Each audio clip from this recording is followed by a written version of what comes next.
各位乡亲、各位朋友，大家好，大家好，我是美国洛杉矶千锋公共电视台三妹丽。您现在所看的节目是千锋医疗台。首先为各位报告一个好消息，就是千锋公共电视台医疗台的台长陈台长即将走马上任。陈台长他在洛杉矶是非常鼎鼎有名的一位乡亲。那至于大名呢，我们先做保留。等哪一天我们亲自访问他的时候，你就知道陈台长是何许人了。不过，假如您对很多医学论坛啊，或是医师协会活动不陌生的话，通常你可以看到陈台长拿了一个相机或者是 iPhone 到处的拍，碰到不认识的人呢，他就会拿出来好好记下您的大名。他是一个非常非常热忱、充满了干劲的一位我们的资深的乡亲。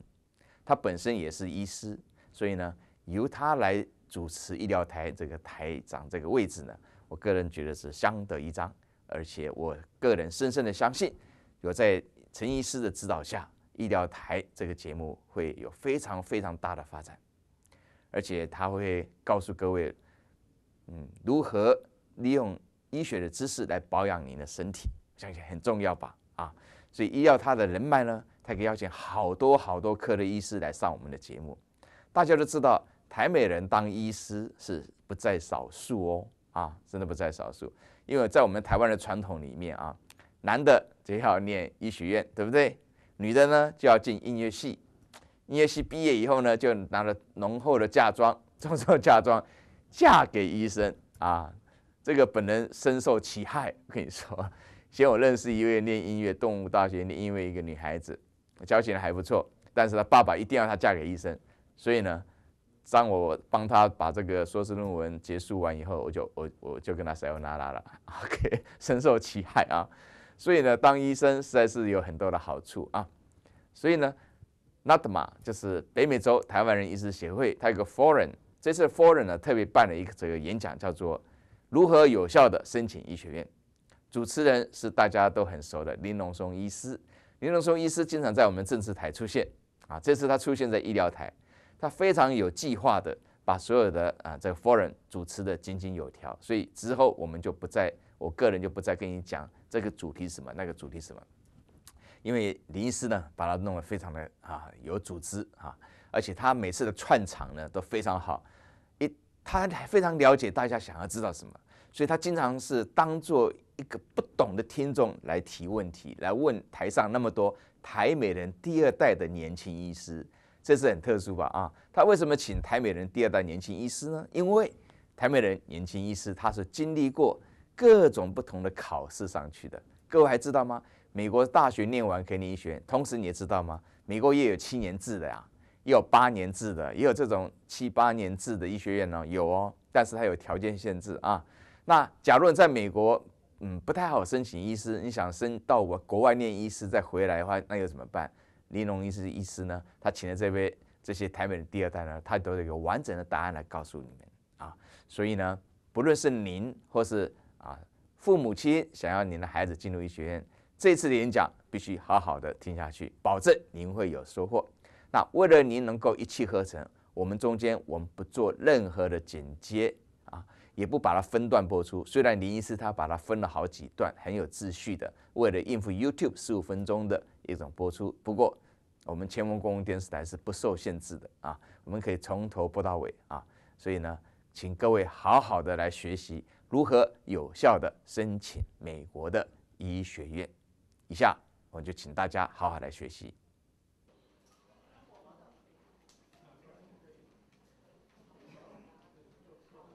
好，我们的情况就不多说了我们先来介绍我们所有的 panelists。好，每一个都有一个 very unique background。那希望他们能够讲他们是高中在哪里。这边是高中生的，请举手。高中，然后在大学的，大学比较多了不过说，请大家 panelists you introduce yourself。你讲高中在哪里读的 ，under 在哪里读的。那如果是已经 MD， 上面有些有 MD， 有的没有 MD， 有 MD 就是毕业了，有2个没有 MD 就是今年才要进去的所以当然不能够叫他们大的，因为他们4年以后才能变成大的好，那我们就请他们来自我介绍，从右边开始。第一个，我叫 Steven 黄谷，我是 San Marino High 毕业，然后后来去念 Washington University in St. Louis, Missouri， 可能很多人没有听过。那后来又再去念 New York University 的 Dental School， 然后念了4年后又再念2年的 implant。Hi, my name's John. So I went to UC Riverside for my undergraduate, played baseball there and played tennis there. And then I went to Loyola in Chicago for medical school. While I was there, I was on the admissions committee for reviewing candidates for school. Then I went to Loma Linda for my anesthesia residency.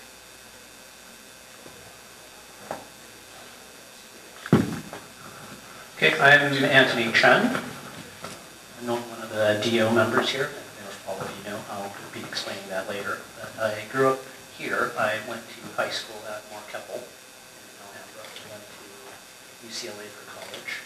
I'm actually also a podiatrist, so I went to Berry University in Florida and got my DO at Nova Southeastern University in Fort Lauderdale. And currently I'm a pathologist. Hi, I'm Kevin Lin. I went to Poway High School in San Diego, and I'm currently a 4th year at UCSD, finishing up this year. And next year I'll be headed to University of Pennsylvania Dental School. Hi, I'm Deborah Liu. I just graduated from Diamond Bar High School this year, and next year I will be going to the University of Kentucky for the 7-year medical program. 好，这是我们今天 very unique 的那个 panelist 每位的演讲者。那去年我们医师协会也办了1次，不过上一次办的是主要都是在加州医学院毕业生，像 Stanford 像那个 UCLA， 像 USC。那我们今天就不要找我们州内的，我们找州外的，因为很多人在州内还是很难申请，所以我们今天的discussion 跟去年是不太一样。我们接下去请我们的南加州分会的会长黄文谷牙医师来欢迎大家。代表那个南加州分会，那感谢大家今天来参加。最主要要感谢林荣松林医师，他是我们南加州非常有名的麻醉科医生，他是老一辈的医生。那因为他以前把钱赚太多了，所以现在有很多 health reform， 所以现在进去医学院可能钱会赚少一点。那还要感谢我们的 Dr. Anthony Chen， 那也是他们2个一起精心筹划。那最主要是感谢另外3位的 panelists， 还有大家参加。那我们 NATMA 呢是一个在南加州有500多位会员的分会，那全美国有1500个。那我们做很多义诊，就像刚刚林医师提到的，有去瓜地马拉，那还有就是像我们在台湾会馆有时候也会做一些义诊。谢谢。就讲公正的就对啦，人拢爱做啦做卫生无人去做这个利益国家的代志啊。那这一次这个 forum 那除了我们那个南加州分会来主办以外，我们还感谢这个台湾会馆提供这么好的场地，让我们这个有机会大家互相来讨论这样子。还有当然感谢我们这些 panelists， 其实他们也是很忙因为他们还年轻需要交男女朋友，要时间去约会。但是把星期六这么重要的时间拨给这个 NATMA 真的对他们很感谢。好，那我们节目就正式就开始了那今天的主题就是说如何进入医学院或是牙医学院这个当然这个最喜欢进入医学院的大概就是台湾人跟日本人你知道吗？台湾人从我在台湾读书，大概50年以来，大专联考一次决定你的命运，第一志愿就是台大医学院，到现在50年都没有改。然后日本的东京大学，东大第一志愿就是他们的入学联考第一志愿最优秀的第1名的，也是申请到东大的医学院。所以这大概比较喜欢医学，就是日本人跟台湾人。好，我们来看一下现在美国的情况怎么样子。我到下面去好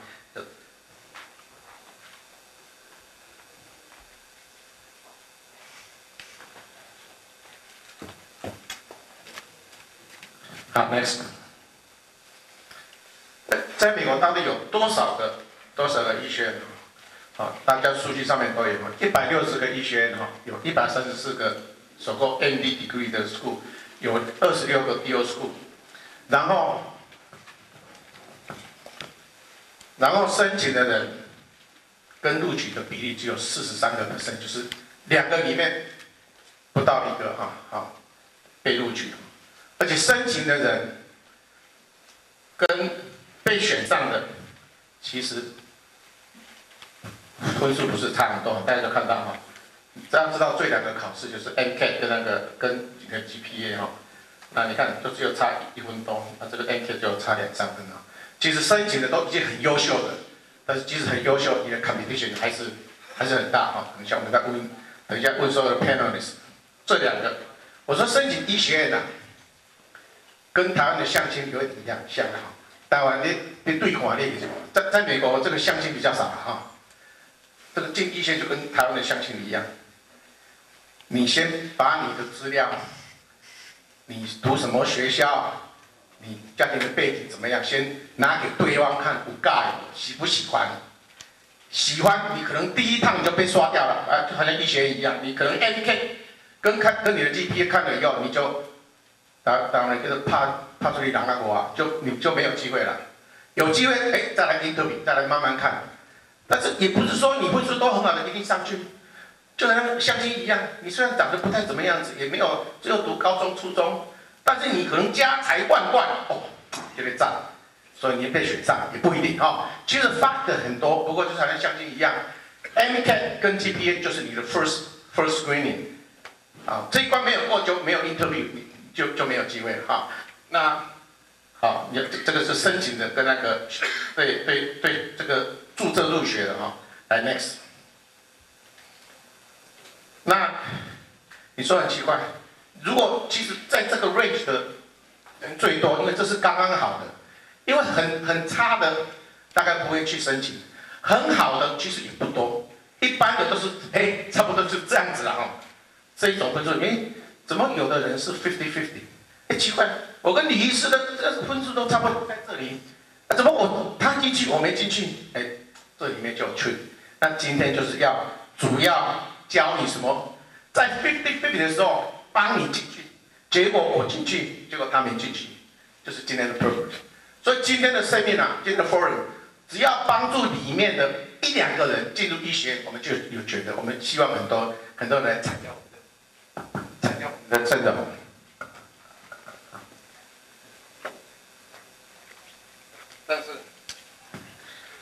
但是你说分数都很好就一定上去不一定啊。我给你看，在美国最 top notch， 几乎满分的 GPA 是4.0的，他的 MCAT 的你如果没有考过你就晓得，总分是45分，你45分几乎满分，等于是天才型的都有 10% 没有上去，表示说你这2个分数是重要，但是不是绝对的。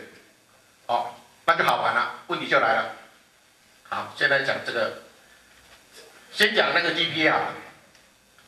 如果 GPA 很重要，那我就高中以后去申请一个比较简单的大学。在加州，你做很多子弟去那个读加大的话，你就晓得 ，Berkeley 的分数很难拿，对不对？大家都晓得哈。但 UC 里面一般来讲 ，Riverside 跟 UC Irvine 比较好拿，对不对？那是不是说，那好了，那我们就不要选Berkeley啊？虽然说Berkeley分数那个 M 的分数可能要比 UC Riverside 要高，但是为了我要进入医学院，我要拿高的 GPA， 所以我就选一个比较好读的，分数比较好读的，这样是不是一个好的 choice？ OK， so I'm gonna ask panelists a question. In order to get a good GPA,It did make sense to apply the easy to get a good grade college or university. Anybody? We start from here. Instead of Berkeley, I'll go to UC Riverside. Or anybody? Okay, we start with Anna Huita.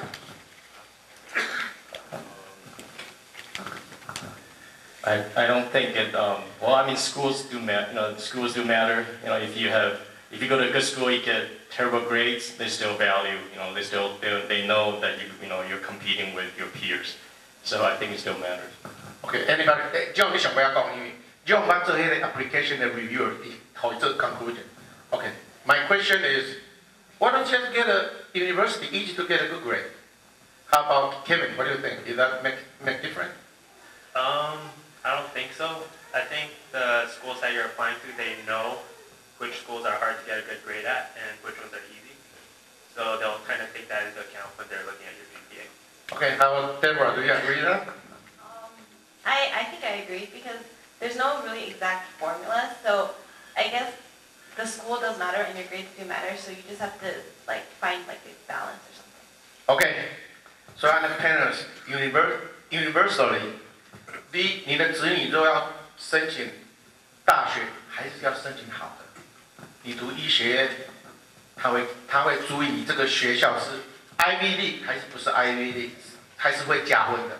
他会 take into consideration， 不要因为你要得到好的 GPA， 找一个比较没有名的，但是比较好得到 grade。我想这个是一个 tip， 好，不要因为 GPA 选 college 选比较没有名的。好，还是要选有名的，有办法去读比较有名的。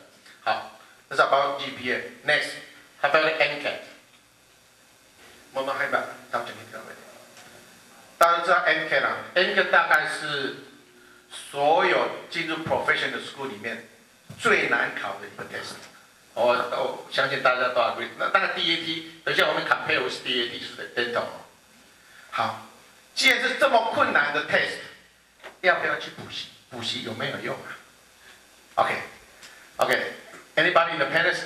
Did you ever attend the preparation class just for the test of NCAT or DAT?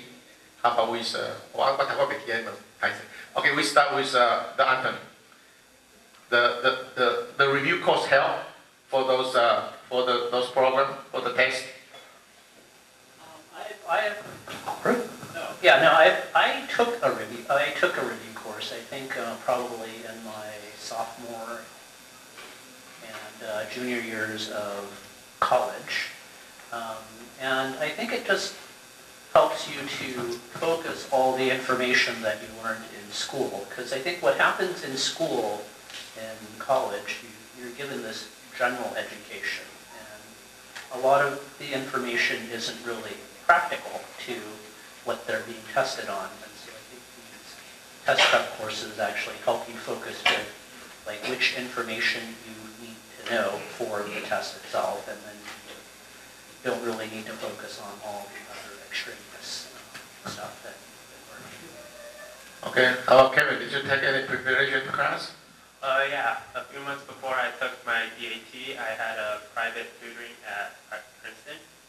And I actually only had a tutor for biology and the perceptual ability portion. And I think the most useful part that I got from it was which subjects and topics to focus on. But otherwise, I think the most important part of preparing for these tests is to have a good background. And when you're reviewing, you just brush up on stuff. Okay, thank you. How about Deborah? Okay. Well, since I just graduated from high school, you didn't even take it. I can talk How about, lucky she is. I guess I can talk about the SAT. So I took the SAT during my junior year, and the summer before I did take preparation classes. And like the other panelists, I agree because the classes, they teach you what's commonly found on the test. And if you study by yourself, you might not get all the tips that they know. And because they're professionals, they know what's really common, and they've seen a lot of tests, so I think it really does help. And then the conclusion also very unanimous. Still recommend you take a review course. The reason why is NCAT and the DAT test is so critical. 1分2分就差很多. You cannot afford to have any miss. So anything you get familiar with the test, 帮助你了解这个怎么 test， 你不要有任何 surprise 很重要。我今天应该要找几个 sponsor 那个专门在补习班来做 sponsor， 因为每一个都站着说应该要去补一下，还是比较会对自己比较有自信。OK，next，然后看一下我们东方人啊，东方人先看下面好了。东方人在美国只有占5.6% 的 population， 但是在医学院里面现在读书的占20%，这是不是好现象？有的是好现象，有的是不好的现象。我认为是不好的现象，因为我要diversify，因为有的人要去做business 啊，有的去读 attorney 啊，但是我现在改变了。我说这是好现象，为什么要办这个？希望大家都来当医生，因为在这个 mainstream 在主流里面，要出人头地很困难。我们既然没有在别的地方跟大家竞争，我们读书会读，我们很 smart， 我们就在一个特别的领域来占一个，就好像说在 Wall Street 上面大家会想到 Jewish， 以后我们希望说在 medicine 方面就会想到 Asian。我的想法是有点改变了。那你看，其实但是变成这样，变成大家竞争很多。我们看一下数据哦，这个在 handout 上面都有哦。你说 GPA 一般的，大概白人比较讨好 ，GPA 比较好拿。但是你看考试一般来讲 ，Hispanic 29分就可以上了 ，Black 26分就上了，白人30分就上了。我们 Asian 要增加，要32.3，要考那么高的分数，才有办法进去。其实对我们不太公平。Next， 不止这样子，在加州人对我们更不公平。为什么 ？More applicant， 这个你看，亚洲人申请医学院最多的也是在加州，在 Berkeley。这个学校有754人要申请医学院，其中有485个是 Asian， 会读书的都是 Asian， 在加州啊，那其他就再看了哈 ，UC Berkeley、UCLA、UCSD、UC Davis 是前面7个东方人申请医学最多的都在加州，所以我们有更多的竞争者。Next， 但是我们的医学院有多少呢？加州的人口在美国是占第1位的 ，population number 1， 但只有9个医学院，医学进去只有收1113个学生。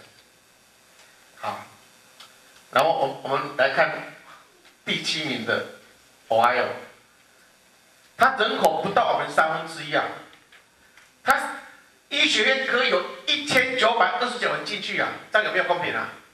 不公平嘛。那你叫我们加州的好的学生要到哪里去找医学院的？太不公平了。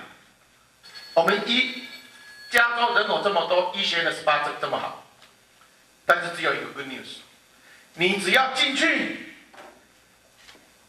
你就可以回到加州来，因为你毕业以后在加州，你当住院医生就说你要找科了哈，你要当内科、外科、小儿科、妇产科什么，就有2574个 opening， 所以几乎到国外，不是国外了，外州去读医学院的，大部分都可以再回到我们这个美丽、这个气候最好的加州，在这边 training， 然后在这边开业。所以只要怕你不进去，有进去你就有机会。好，那既然没有办法在加州读太困难了，只要到外州去。那我们邀请我们的 panelists。Where are those Californian-friendly medical schools？ 因为美国有160个 medical school， 加州只有扣掉9个，其他没有办法申请到，你到外州去啊。但是外州还有151个 medical school， 你要申请哪一个？你不能每一个都申请啊。有的对我们的加州人很 friendly， 有的不 friendly。我们问一下 panelists。你的经验，或者是你知道的，你是不是提供我们的 audience 几个好的 friendly 的 medical school 比较好申请的？来 ，is that clear to the panelists? Okay, John, please. First of all, let me just say, anyone can get into medical school. That's the first thing you got to understand. Second thing is, if you're applying to medical schools that are friendly to California, Midwest, Northeast are the ones that are most favorable. The others, you have to have something special, something unique that draws you into that state. So if you're looking at, in Chicago, Illinois, Chicago Med, Illinois, Loyola, Rush, it has a very big contingency of Californians. In New York, you're looking at the Ivy League schools, Columbia, Cornell, NYU has Californians, but you have to have stellar grades to get into the New York schools. If you're looking at the other schools, like in the Midwest, you can look at Creighton, you can look at University of Nebraska, which has a California contingency as well. 我有几个朋友进入几个给你做 reference， 在 Missouri 那个 St. Louis University 1/3是 California， 1/3，当然是全部是私立的了哈，因为在每一州有那个 State Farm support 一定要尽量收他们的那个 State resident， 一般是私立的才会收外州的。我知道 St. Louis University Missouri is California friendly， 我知道 New York Medical College is California friendly too。那个我们教的那个 Chicago 的 Loyola， 他今天跟他吃饭，他说 Loyola University 也是 pretty much California friendly， 30%。所以我们就说，一个 medical school 里面有1/3是从加州去，知道说他对加州有好感，他知道我们加州的学生的 class 是蛮好的。前面还有座位哈，可以来前面坐没有关系。OK， 那其他他们就不晓得了哈。Anybody make any other comment on this one? Which one? Because they are all so good. I mean, the last two， 一开始他们是 top notch， 他们几乎每个医学院都会进去，所以他就不晓得哪一个是比较 California friendly 的，因为他们成绩太好了，所以他们可能也不大晓得。OK。Just a quick mention. The American Medical Association puts out a book that lists all the medical schools in the United States, 160, between the MDDOs. And they actually list percentages of out-of-state versus in-state. And if you want to look at it and play your odds to get into medical school, you can look at that information. OK， 那我们快要 switch gear to dental 哈，但是我要给最后一个，我叫 panelists 给大家一个好的 tip。当然你要认真读书了哈。你 NCAT、GPA 拿得高 ，NCAT 就是考得好，那你机会就大了。但是我刚刚讲了，因为要的 top notch， 你这个也有一部分没有办法上去的。那一个 case， 你们认为为什么那么好的，怎么会选不上呢 ？Why those people have a very excellent score, GPA and NCAT and DAT, why they are not accepted? Or those people have 50-50 chance. What can you do to help them to get into the dental or medical school? Okay, this is the last tip to the audience. Besides NCAT and the GPA, what is the tip you can give it to? One of the biggest things you have to understand is that admissions to medical schools is rolling admission. It's like going to Costco to buy something. You want to get in line first. So the first day that is available to apply is the first day you put your application in. Can everyone hear me? Okay. Right. Basically, it's a rolling admissions process. For my class, when I look at probably 8,000 applications as a group. So that means if I look at application number 7999, I'm pretty tired. If I look at application number 1, I'm going to look at it with more emphasis. So you want to apply early. You have to be very compulsive to get your application in on time. That's number 1. If your grades are average, your MCAT's average, the next most important thing is your secondary, your personal statement, and then what you say in the interview. If If you're looking at all that and you're very comfortable and everything is very consistent, then you have a very good chance of getting in.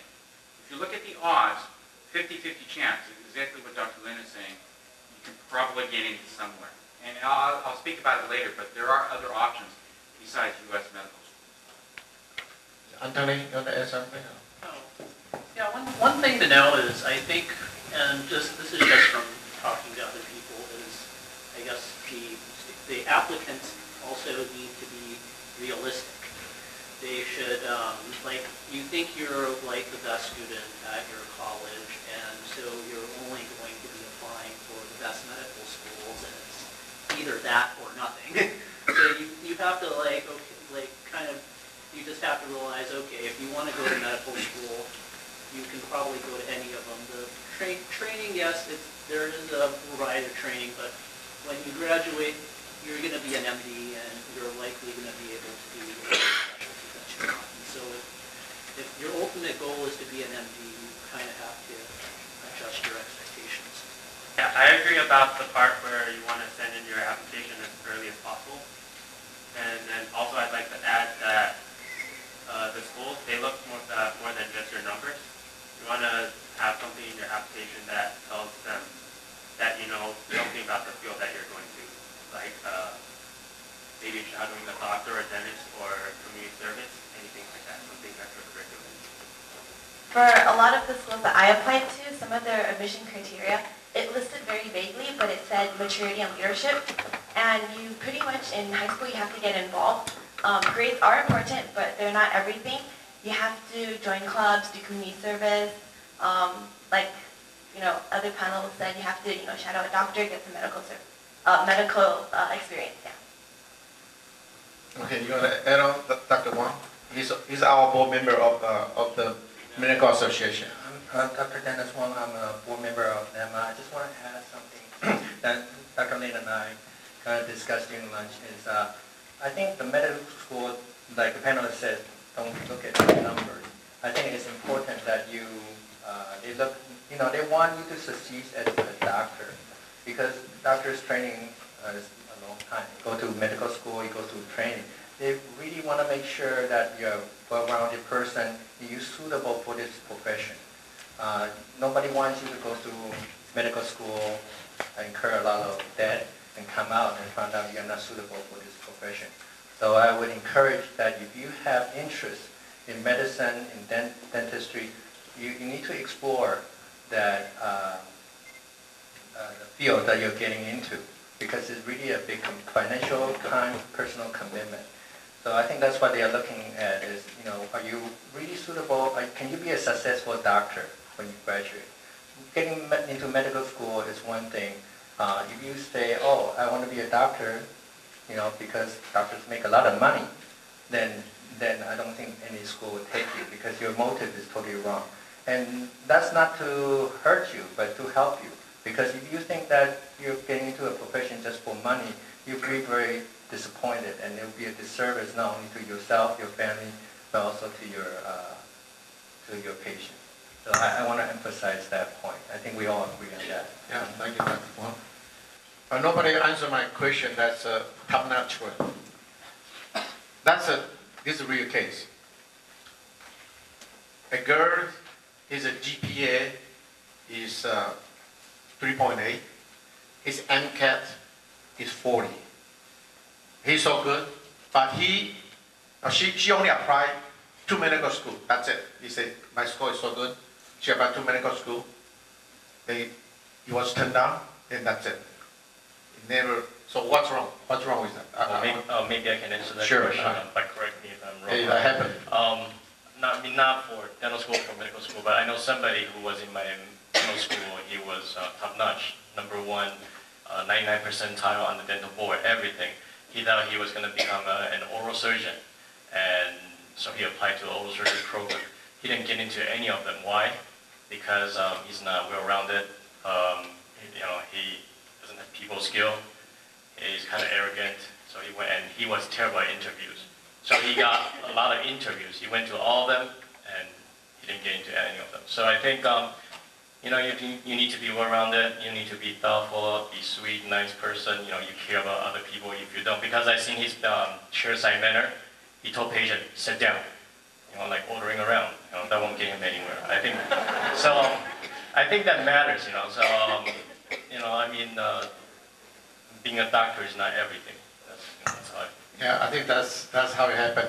Because the interview, when you face to face, they can tell right away you are not fit to become a doctor.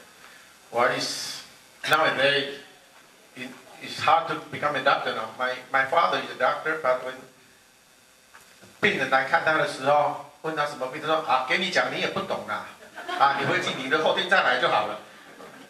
It's easy to be a doctor in the past, but not now. Not now. Okay, that's also a real case. Although your score is all good, but each medical school look at different area. They want to pick up something special. For example, like a Loma Linda University, this very religion oriented, university. If you're a 7 days Adventist, you got a priority to get in. I have a friend. He got a very nice score after the interview. The program say, "Are you on the baptism? The 受洗啊 you on the baptism today?" He said, "Okay, I want it. Next day, 他去受洗，然后就给他生。就是这样。The real case， 我没有骗你，就是这样子。所以each individual， 但不过他现在要变成佛教的，我不晓得。所以就看你怎么做了哈。So don't give up any chance because each medical school look at different population, but this only also guideline. Okay, next. Oh, this we'll not talk about this. Be a doctor may not be a good choice now. Maybe later on we'll discuss that. Somebody, next. 当然不能说全部没有看钱的，是要看一下钱的哈。当 medical school 现在做当医生哈，从15万到30万，差不多是这样子。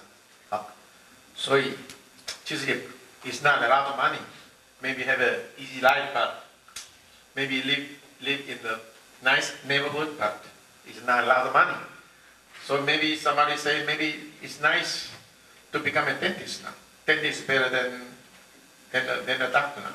So we're gonna switch gear. 现在换到那个牙医的部分哈，因为 switch gear 到 dentist 是不是一个更好？现在来讲是更好的那个的 occupation， 因为在台湾现在牙医也是 very hard。OK， 讲得好。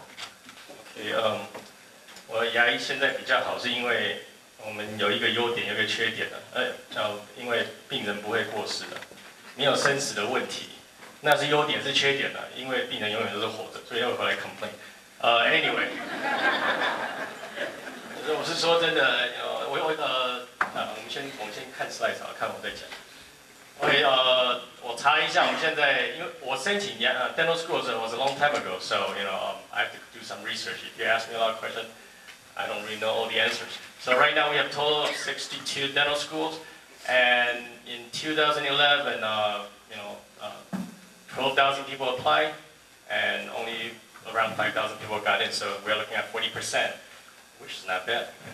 The average GPA is about 3.5 and 19.3. I don't know if that's true. I mean, that's average, so probably some of them are lower. I was one of those cases, so I didn't have good grades. Okay, next. It is not fair for Asians. As you can tell, only 15.7% of, 16.8% of Asians, go by the DAT score, and I think we probably score very well, but not all of us, could get in. Why?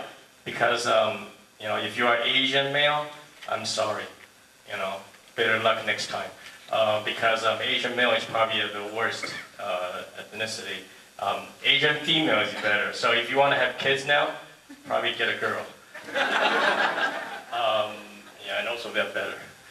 Dental school percentage. So we're looking at 28% of Asians, which is high. Like what Dr. Lin said earlier. In medical school, they also have like high percent of the Asians. We only have 5.6% of Asian in this country. Next slide, please. I also checked, the top 10 easiest dental school. So first one we were looking at Midwestern, and then University of Southern Nevada, and well, I don't even know some of them. AT still, Tufts, Boston. I applied to Boston, and I was accepted at the interview. I thought it was a joke. I was like, for real? Anyway, next slide, please.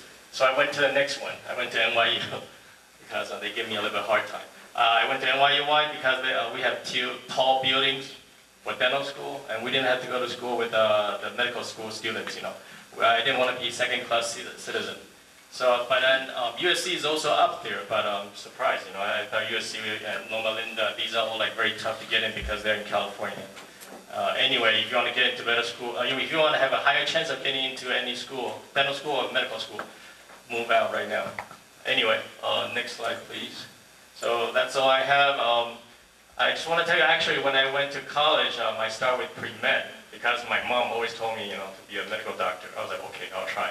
I come from a business family, so I always wanted to be a businessman. So after taking biology for 1 semester, I decided to quit. So I went to economics. But while I was doing economics, my mom was still trying to talk to me into doing pre-med. So I took 1 year of bio, 1 year of physics, 1 year of chemistry, 1 year of organic chemistry, and calculus and all that. So when I came back, I was bumming around, but then I tried to apply to medical school. I took the MCAT, and I thought it was a joke.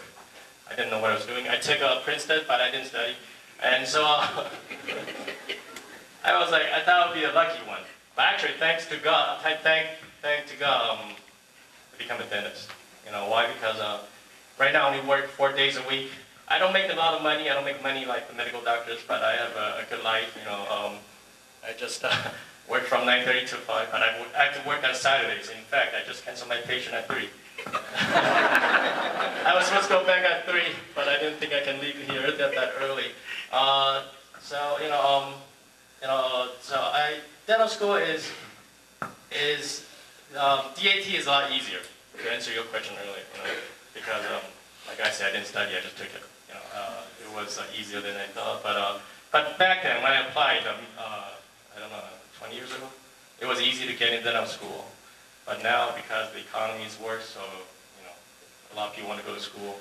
But for the parents, I want to tell you, if you want your kids to be a doctor, you should look into it because you don't know what kind of lives they have unless you're a doctor.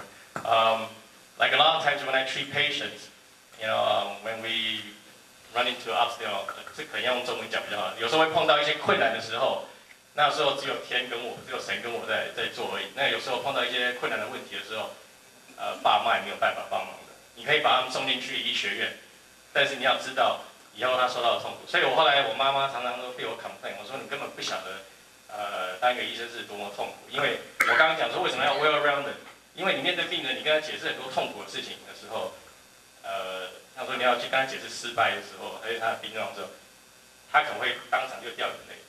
那你要能够如何去跟他解释，去让他怎么样说，让他知道说你 care， 你不能就说 OK good luck， 你知道吗？对不对？你也不能说不好意思，你到别家去吧，所以 anyway， 我只是说你们要送你们小孩，要叫他们去当医生之前，你们要先考虑说是什么样的生活，而且这真的蛮 stressful 的。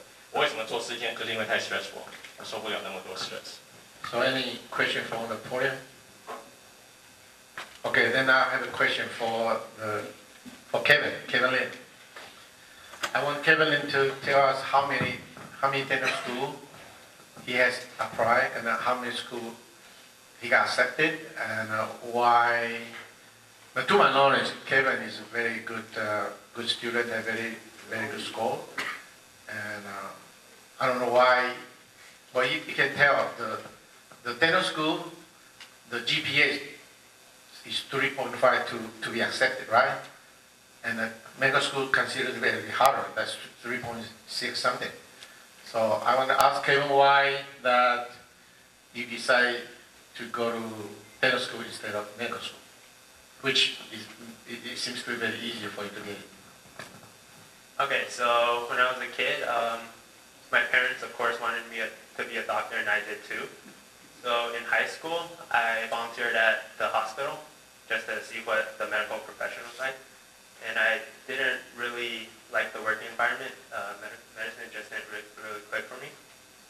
So in college, I started shadowing a dentist, and then I felt like it was the right profession for me. So I expanded and started shadowing other specialties like an orthodontist and a periodontist. And I think one of the big things I like about dentistry is you can have a patient come in, and then you can diagnose them and treat them all within the same day. And after you're done with the treatment, you can give them a mirror, they see their smile, and they're just really happy and grateful for what you've done for them, and that just makes you feel good.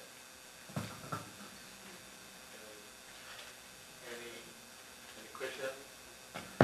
Any question for dental part? No?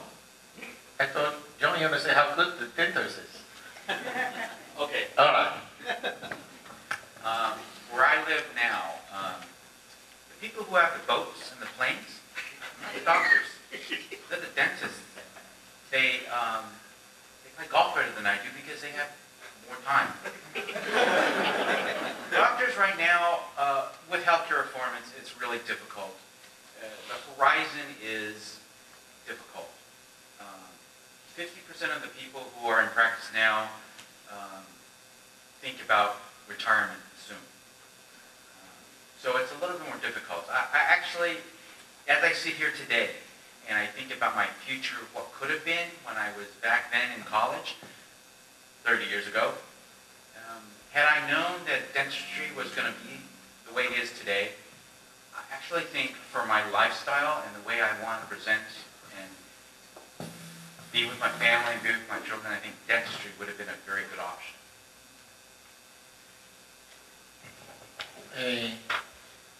Any other comment or any? So, we just mentioned about DAT and the NCAT, the test, and Steve say is easier. Does anybody have any comment on it? DAT 比 NCAT 好考，聽講嘛，只嘛搞。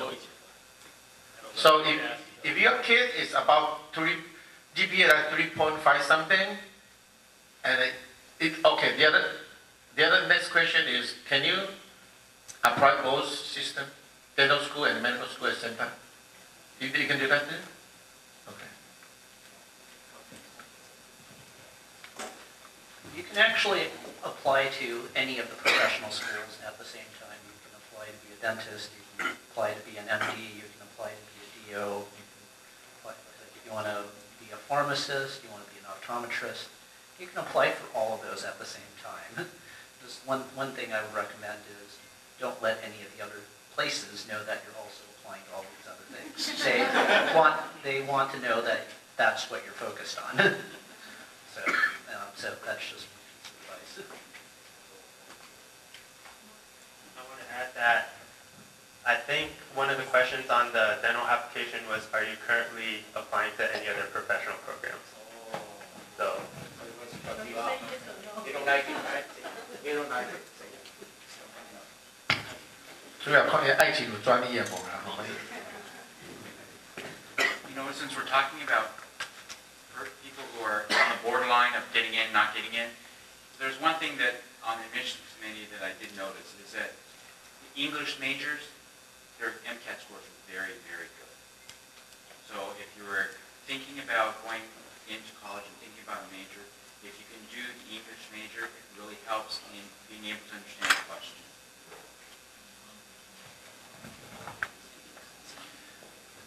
我知道现在牙科很好，因为很多朋友他的儿子跟女儿都是接下去当牙科了哈，所以我是认为牙科应该是很好的 future. You have a good vision. Okay, now we're gonna. Any more question for dental school part or no? So we're gonna change the gear to the DO school. Okay. In Taiwan, in Taiwan, there's no like medical school, 医学院就是医学院，没有再一个叫做 DO school。所以我们家，但是 DO school 那个 essential essentially do the same thing。好，你如果在这边开业的 ，DO 跟 MD 就是做同样的事情。那为什么还有另外一个 system？ 那它的背景怎么样子？那它的有关它的事情，现在我们请我们里面唯一的 DO， 那个 Anthony Chen 来做 presentation。Yeah, I'll be covering the osteopathic schools. How many of you are actually familiar with the osteopathic schools? Anybody in the audience? Is anyone considering applying? A couple of you. Next slide.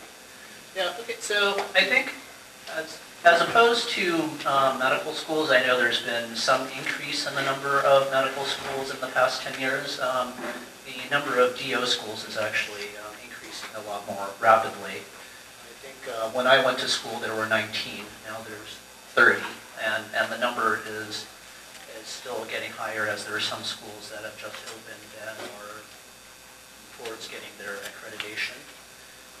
I think in California here we have 2 schools, one in Pomona and another one in the Bay Area. And for those of you that want to stay on the West Coast, I think there are schools in Nevada, in the Las Vegas area, another one in Arizona. I think there's a new school opening in Oregon, and there's a school in Washington State. And so I think applying to DO school, one thing you need to consider, and for some of you it might be kind of early, is if you have an idea what sort of specialty you want to go to in the future. If you want to do primary care, whether it be family medicine, internal medicine, pediatrics, DO school might be a good choice, because I think a lot of the students from DO schools, I think in my class it was about 2/3 went into a primary care specialty, and a lot of them that's kind of the goal of the school.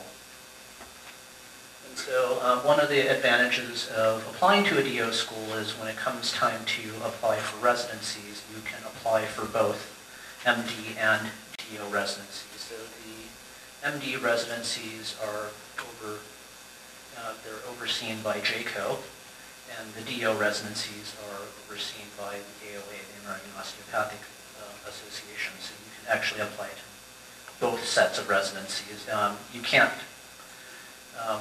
You obviously won't be able to get a residency in both and choose between the two, but when you're applying, you apply to both. I think the DO match comes out earlier, so if you get a position, then you have to withdraw yourself from the MD match. And I guess since it's a rapidly growing field and there aren't residency spots available for all the graduates, and I think that's why that system is kind of built in there.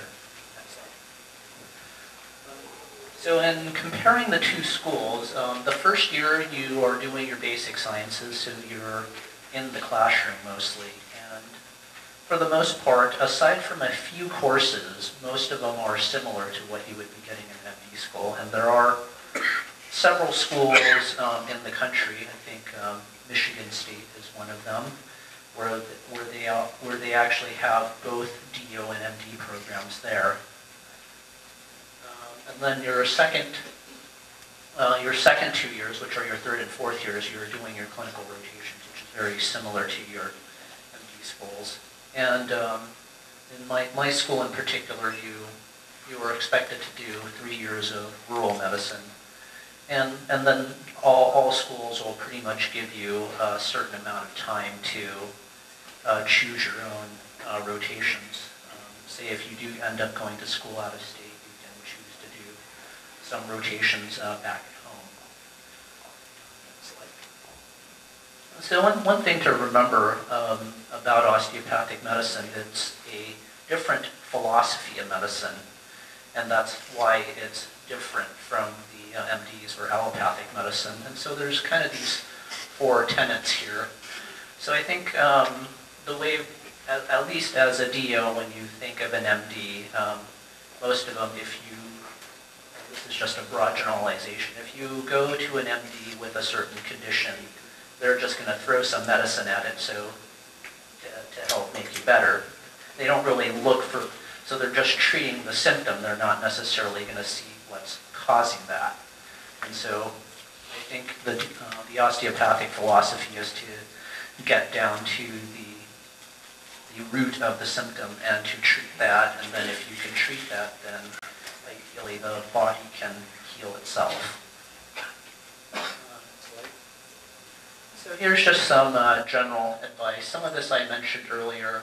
There is a book out there that that speaks about the history of osteopathic medicine, and the founder of osteopathic medicine, which is A.T. Still, one of the schools is actually named after him. It's good to know a little bit about his history, because he actually was an MD during the Civil War era, and he was kind of disappointed at the way that patients were being treated, and so he kind of founded this new school of thought. Most schools do require you to have a letter of recommendation from an osteopathic physician. You can, at least when I was going to school, you could probably just go to one of your local schools and see if there was someone there that you could shadow. And you didn't necessarily have to spend that much time with them.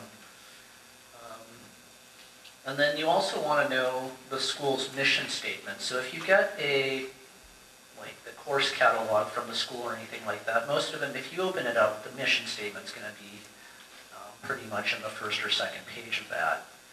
And the mission statement for a lot of the osteopathic schools is to provide primary care physicians for underserved areas in their states. And so if you insert that somewhere when you're interviewing or in your personal statement, then that's going to make you, whether it's true or not, it's going to make you stand out a little bit better. And then, I did mention this earlier, since they are kind of two competing forms of school, they don't really want to know that you applied for MD school, so don't tell them that. You can go. For example, if you're going to Florida, I went to Nova Southeastern, which is in Fort Lauderdale. You could be interviewing at the University of Miami Medical School the next day, but just don't let them know. And then one thing to keep in mind is, whereas a lot of the major MD schools are in big cities, say LA, Chicago, New York, Boston, a lot of the DO schools are in rural areas, so it might not be an area that you would be familiar to living. Like there's a school in West Virginia, there's a school in rural Missouri. They're not necessarily the easiest areas to get to, but the purpose of the school is to treat the patients that are in those areas. That's it. Any questions? Well, it seems to me that it's not fair to the MD program, because the MD cannot apply to the DO residency program, but you can apply to the MD residency program, right? Is that, no? Yes. Is MD can apply to MD, US senior can apply to the DO program?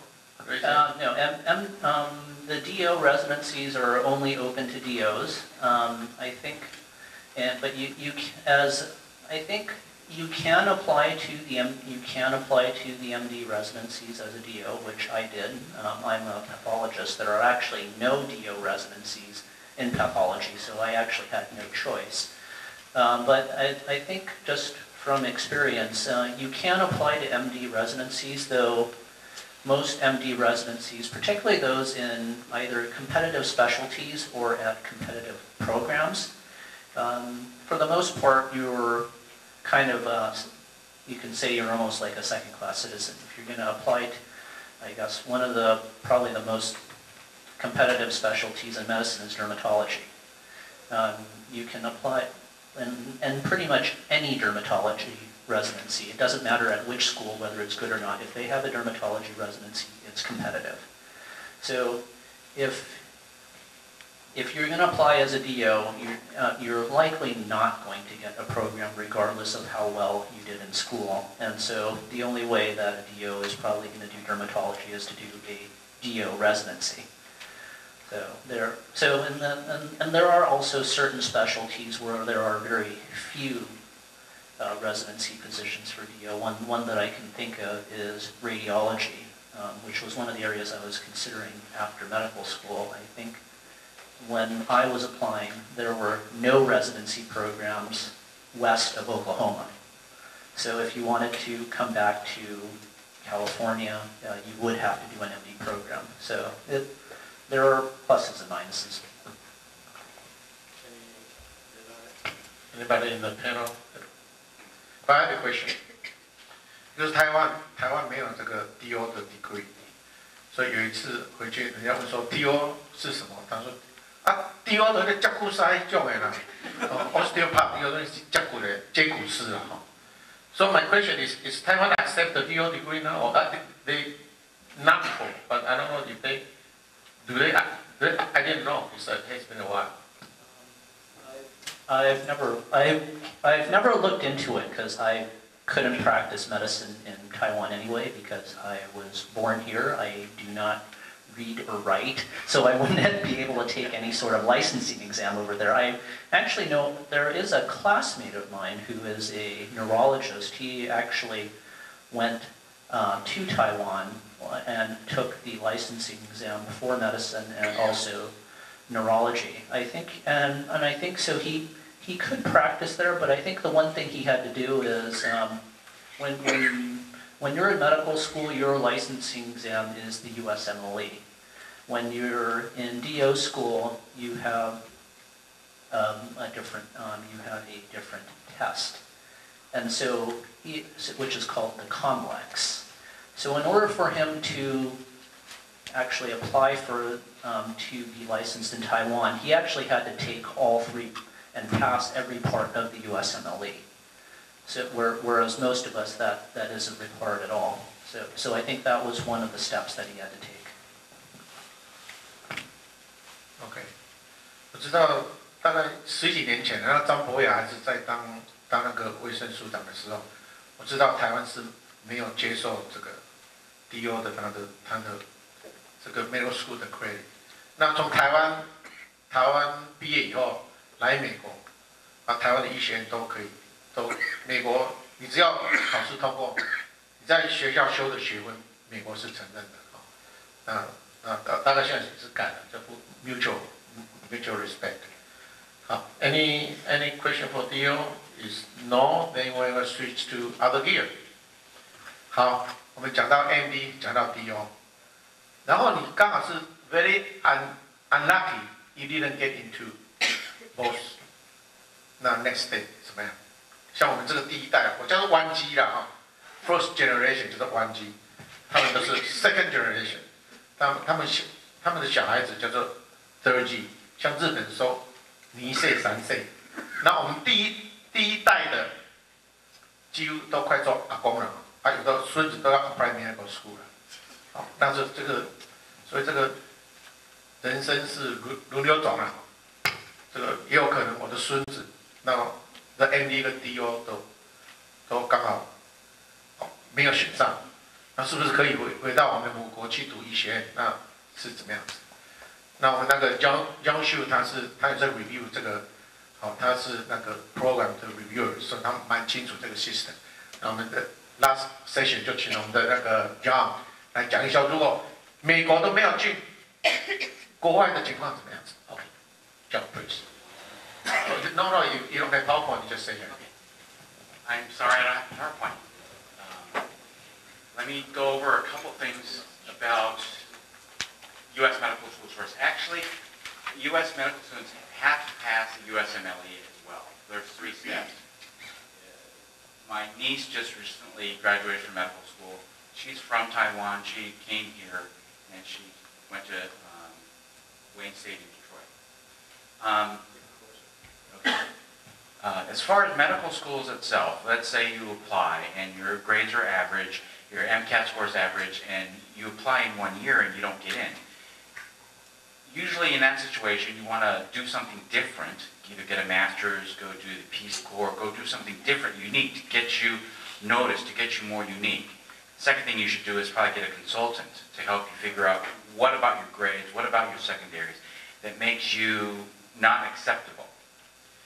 One of the things most people don't understand is this rolling admission process. You really need to get that in on the first day, because they look at your application the first time, and as you look after you look after 5,000 applications, if you don't stand out completely, it's just tossed.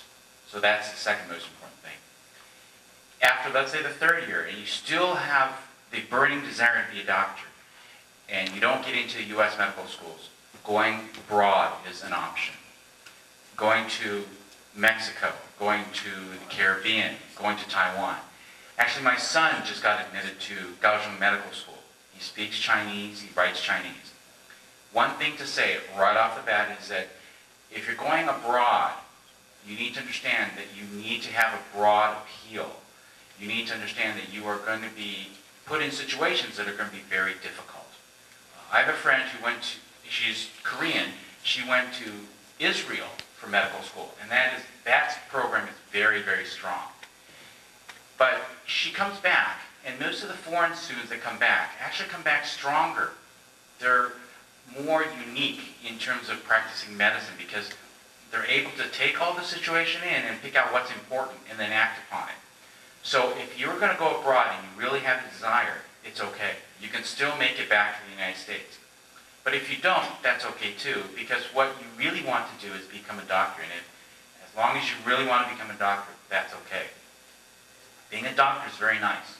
You can make a living, you can be happy, even though everything I've said before, it's difficult to practice.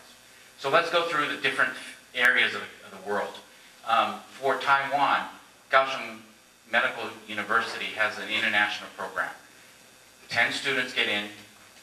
It's taught in Chinese, but the textbooks are in English. Their sister schools are Harvard and Duke. So you actually get to go to Taiwan Medical School, and you can go to Harvard and Duke, which is very good. Top schools in the country. Then if you can't read Chinese and you can't write Chinese, perhaps you want to do something in Spanish. There's a lot of students who actually go to Guadalajara. A little bit more expensive. Taiwan is very inexpensive. Guadalajara, you have to speak Spanish. A lot of people go to Guadalajara and do what's called the fifth pathway. They go for 2 years in Guadalajara, 3 years at New York Med or an associated medical school that's associated with the fifth pathway. You can also go to the Caribbean. The Caribbean medical schools are a little bit more expensive, harder to come back to the United States. Most of the curriculum over there, 2 years. They're retired U.S. medical school professors. So if I retire, I go to the Caribbean. It would be reasonable to do. There are U.S. doctors that are making the application process, teaching U.S. medical students to come back to the United States. Their schools are associated with U.S. medical schools as well. If you go to another school such as Italy, France, Israel, you can get a very good education. But coming back in the United States, you have to make the transition. You have to understand the way medicine is practiced in the United States is a little bit more stringent. Out there, if you're older, they may let you pass, meaning they may not treat you as compulsively as they do in the United States. A person who's 90, the United States physicians feel that no one should die under their watch. If you're 90, we feel that we can save you. In the Caribbean, in the other places, they may not feel that a 90-year-old is worth saving. So there's a little bit of a difference in the philosophy of medicine. Overall, very reasonable to go out of the country. You just need to open your mind and open your thoughts so that when you do come back, you have to be better than the other U.S. medical students. If you want to get a higher end residency, like a subspecialty in, say, vascular surgery, general surgery, dermatology, the specialties where supposedly you're going to make more money, you have to be better than the rest, better scores on the USMLE. Okay? Any questions so far? You know, after going through Kaohsiung Medical University, is it harder to get into the residency here in the States? Well, Kaohsiung University has a sister program with Harvard and Duke. So that basically means that you can come here and do externships. So you want to put your seed in those schools to put your residency seed and let it grow, meaning that you come here, you meet people. What they don't teach you in medical school is that networking is very, very important. Every person you meet can be a contact to help you get a residency slot. So if you understand this, medical school is split up into two different situations. The first 2 years are academic. The last 2 years are clinical. Study, meet people. That's how you're going to get ahead if you come back from Kaohsiung Medical School. I'm going to show you a chart here. It's very interesting. 黄文谷医师提到一个很有趣的，出去国外读医学院回来会不会很难找工作？这是这个 chart 我给你讲。From like 1960 to 1980, you see the position PGY 就是要找工作的，就是 open 在医院 open 是 intern 啊，它的 opening 比 application 还多，就是位置找医生找不到人啊，就是我们这一代关机啊，那时候我们要申请这一边，你只要送 application， 他确认，因为 intern 是最便宜的，是最便宜的劳工，比护士配还更少，他需要你来值班，是最 cheap 的 labor， 所以你看有将近4000个人 opening， 哦，那时候来当去美国，就是来美国当 intern 啊。刚开始的1965年代的时候，1965到1971年，就是在台湾的医学院一半都出国了，全部都来替美国人服务了，所以台湾欠很多医生，因为美国当时很多 position 是 open 的。好，那我是就是后段班了哈，我来是1980，已经快哇，申请的跟 position 一样是，哦，那就很难申请哈。我们李医师是最后一班了，你是1985年来，1990来了哈，你后面大概没有几个再出国了。哦，现在台湾的毕业生就没有出来，因为其实台湾现在的 training 是很好，我们出来的时候，当然美国比台湾的那个医学的程度高很多哈，但其实台湾现在程度很高了。好，所以那个时候从台湾出来，我估计啊，台湾医学的毕业生来美国大概有6000个，哦，6000个毕业生。我那天问一个印度的医生啊，我说从1960年代到1980年这20年里面，你们印度来的多少个医生来这边当 intern？ 他说3万人啊。好，所以你知道说印度为什么这个印度医生特别多？因为他们来的特别多，他们几亿人啊，我们台湾人才有1200万啊。啊，但是我们也来了6000个关机，就是 first generation。当然我们现在来了也是要经过一段时间，不过我现在当时来是比现在去国外读书我们比较轻松啦。第一个好申请，因为欠了很多人。第二个我们考试很好考啦，就考一个 flex 就好了。现在也没有考那些都 ball 1 2 3， 没有那么困难了。我只要考一个 flex， 那就可以申请 license。好，现在是比较困难哈。好，那刚刚那个 John 所讲的，现在是不一样了 ，position 跟applicant 就是现在要找工作很多了，位置没有那么多，但是还是有4,000 residency opening for international graduate。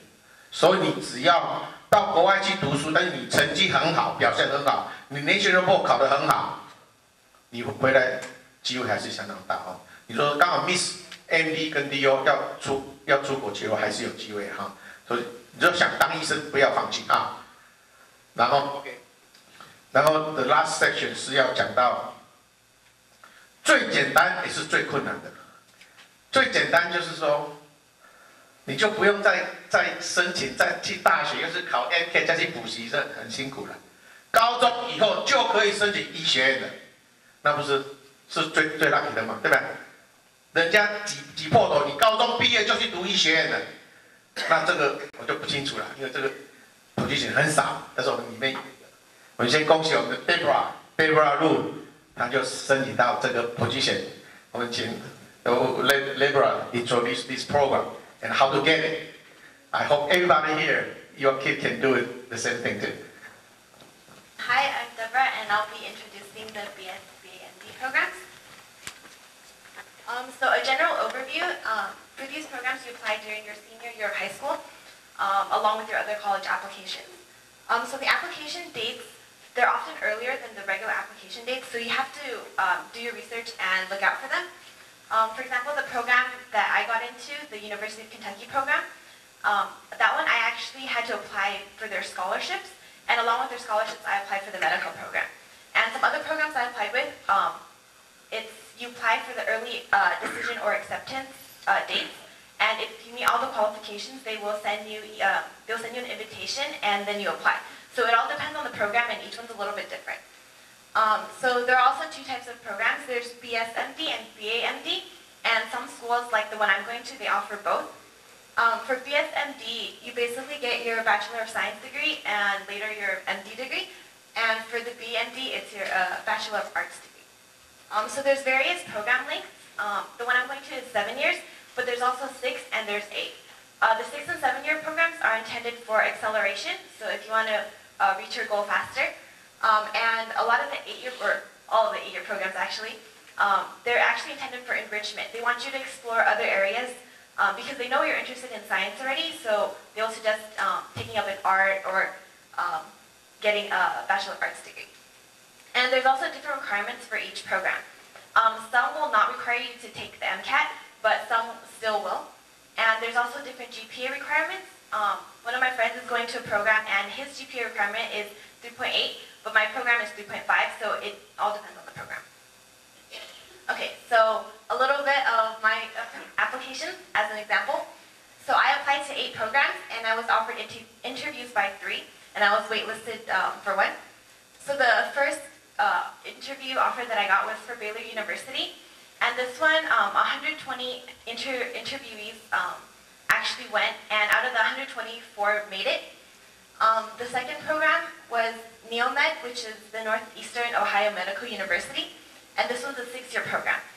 This one, some programs favor students from their area, so the Ohio one takes 90% Ohio students and 10% out-of-state students. And I also got an interview for the University of Kentucky, which is a 7-year program that I did get accepted into. So besides that, I also got into other schools such as UC Berkeley, UCLA, and UCSD.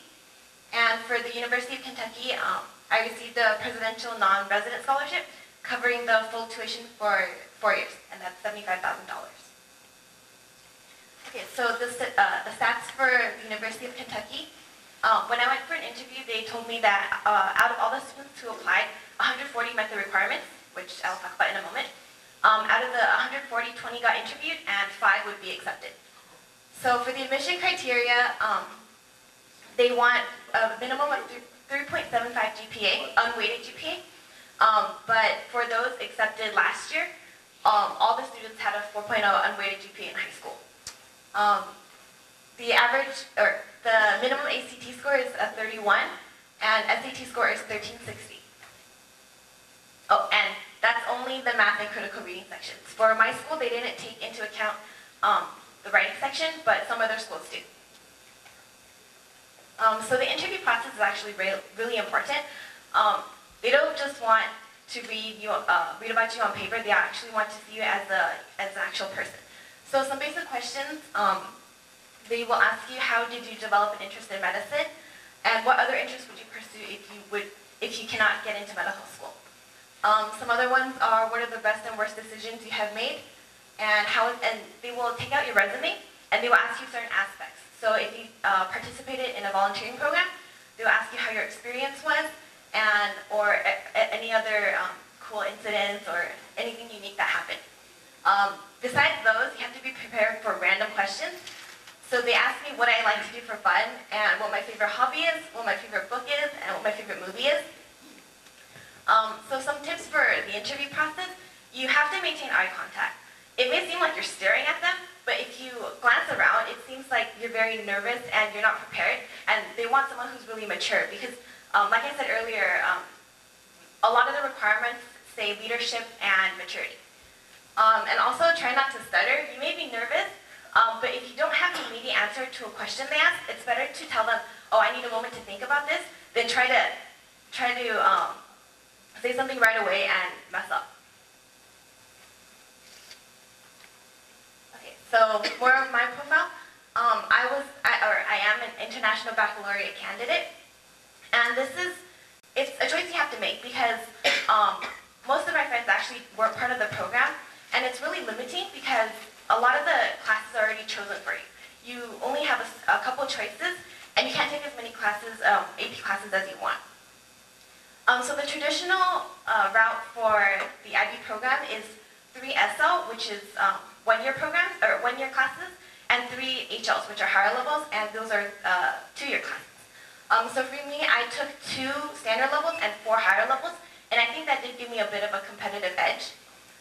So the 2 tests I took last year are my standard levels. I just finished taking my 4 higher levels, and I received a score of 7 on both of the exams I took, and the highest score is 7. For AP classes, I took Calc 1 and Calc 2, both of which I received 5, AP European History and AP United States History, and I received 5 for both of those, and AP Spanish Language, and I got a 4. For SAT scores, I got a 740 on critical reading, an 800 on math, and a 710 on writing. For SAT 2, I took Math 2C, I got an 800. Chemistry, I got a 760, and Spanish, I got a 730, and I have a 4.0 weighted GPA throughout high school. Okay, so my tips to go with my profile is grades really are important, and do not procrastinate, all you high school kids. It is important to study, and don't let yourself get distracted. So I was also a National Merit Commended student, and for the 2 years I was in IB Biology because it was one of my higher levels.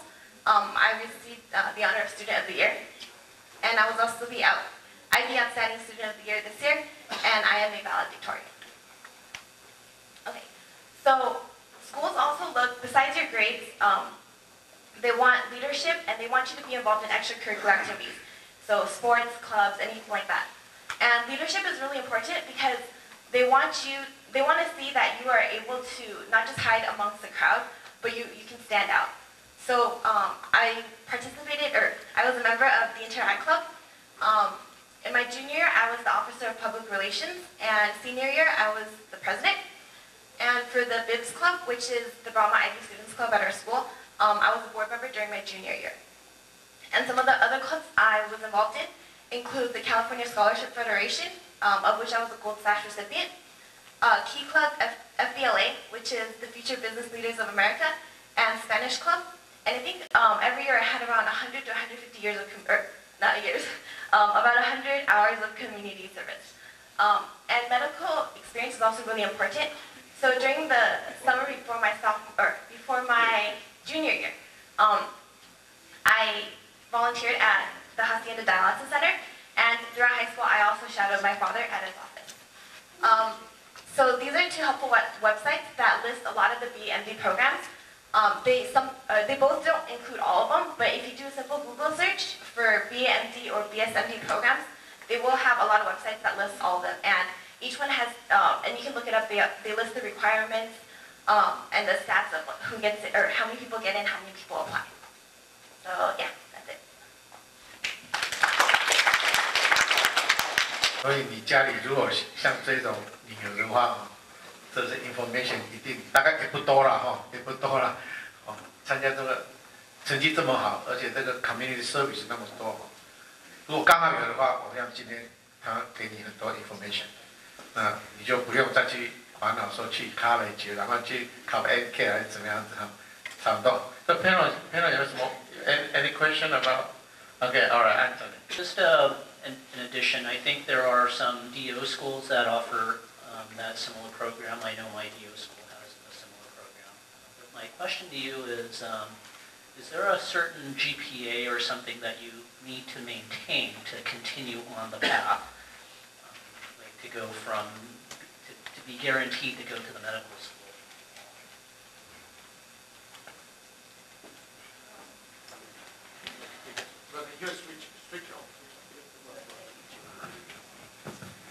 Yes, there are GPA requirements. Each school is different and they have different requirements. So for my school, you have to maintain a 3.5 GPA. And yeah. Oh, and then my program is a 7-year program, so you have to maintain that throughout your first 3 years, because the first 3 years of the program is your undergraduate studies, and then the last 4 years is medical school.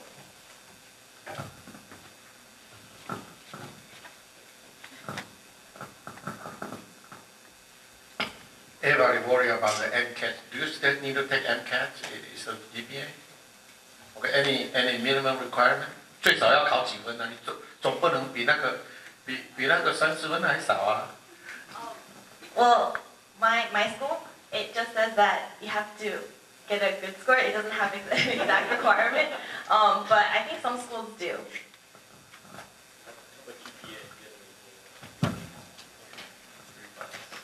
So what happens if you decide that you don't want to go to medical school at that particular institution? Say you're going to Kentucky, say you want to apply for UCLA.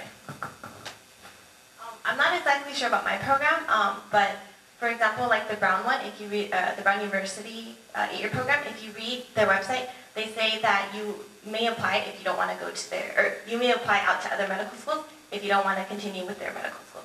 So I think you do have to read the requirements for each school because I'm not really sure, but you can apply out. Speaking of the MCATs, it's actually changing. By 2015, they're going to change the format of the MCATs. And the reason they're trying to do that is because they're trying to get people to match the MCAT with the practice of medicine later on in life. So several students may say, why should I learn calculus or biochemistry when I'm never going to use it as a doctor? Well, that's what the MCAT is trying to do. They're trying to get to a point where what you learn is going to be applied. And that's really the interview process when we're looking at students who are applying to medical school, is that we want to see how they can think under pressure, how they can apply what they learn, and if they can pick out what's important.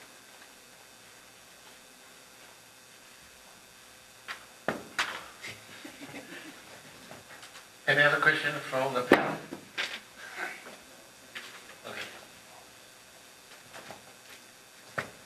So kind of a follow-up to the previous question. What happens if you don't maintain your GPA?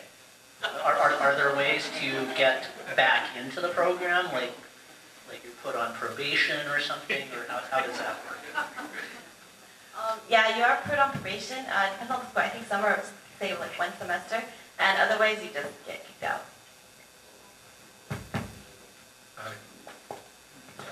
回答他刚那个问题，我念大学的时候，我有10个同学是像他这样进来的，他们只要maintain一个 B average， 结果10个里面那就是大家都还有念 double E， 有念什么一大堆的，当然是 Debra 是不可能的。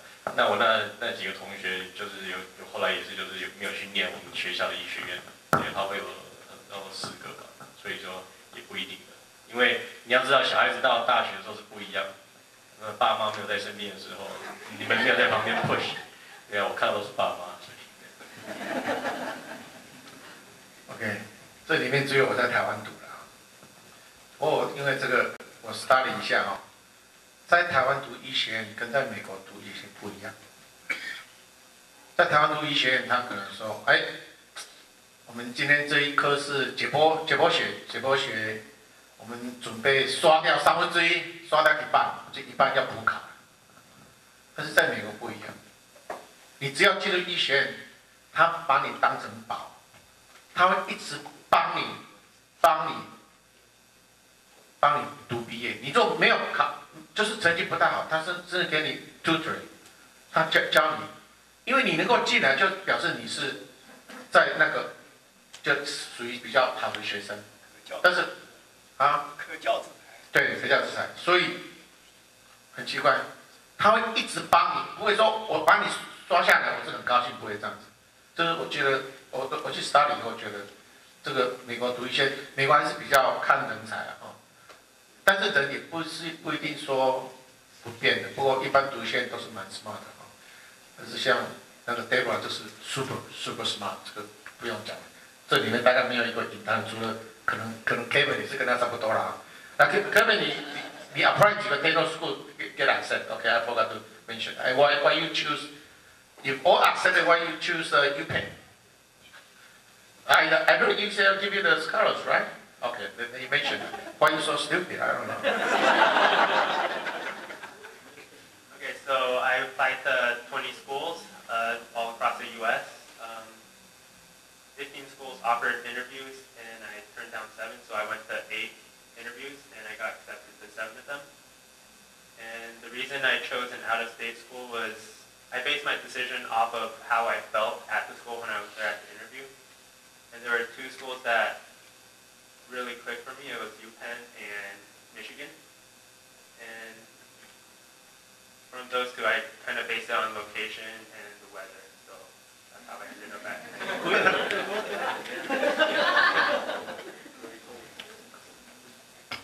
Okay, about the command program, any other question? Because that's very unique and that's maybe the best for the parent. You don't have to worry, right?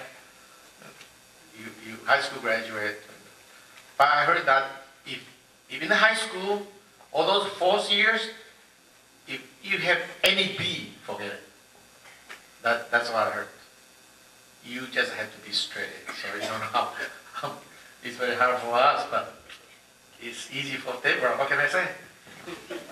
所以你做那个当然是最好，不过一般像那一种大概都已经是 top notch， 大概很少读说在讲说没有 GPA 太低了哦 ，NT 考太少，这是因手啊，这不可能。他们已经在 high school 就已经是 top， 已经是 top 了，那一种人才大概是已经很少了。那如果这个 command program 如果没有 the parent no question, then we move the last portion. Okay. You Dr. Wang, you. I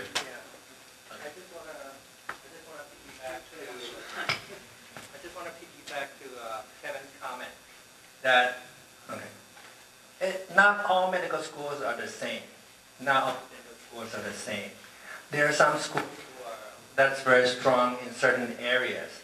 So that's also one consideration. You may have a top student, and you have many choices for medical school. I think Kevin mentioned something I think is very important. You're going to commit 4 years, and you maybe even more of your lifetime in that school. You have to like the school. You have to like the teachers. You have to like the environment, the curriculum.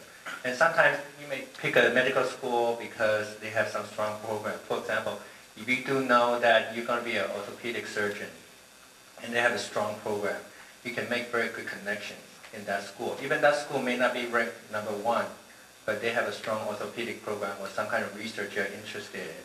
And I would urge you to take that into consideration. If you go to a school that's top-notch, yet you don't like the school, you don't like the weather, you don't fit in, I think that's not a good choice for you. Okay. So we're going to move to the very last session. It's about, anybody can give you some tip. So can help you for your kid to like, if you're average, and those tips may help, they boost you a little bit and get into medical school. So I don't know if anybody going to give the audience or their kids some tips. I have one question for everybody before we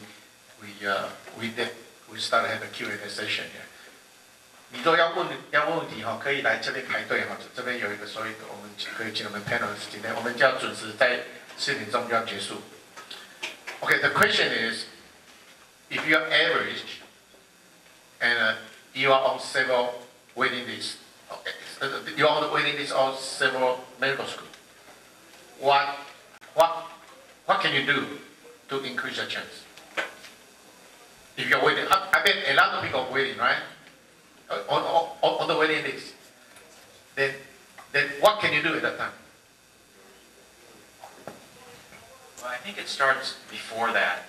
Anything you do that senior year, send a note to this medical school where you're applying to, where you're really interested in. If you're on the waiting list and you do something interesting that summer, send a note to the school. The second thing you have to understand is that if you're on the borderline, it does really matter who you know. My sister applied to medical school. She didn't have great grades. She was on the borderline.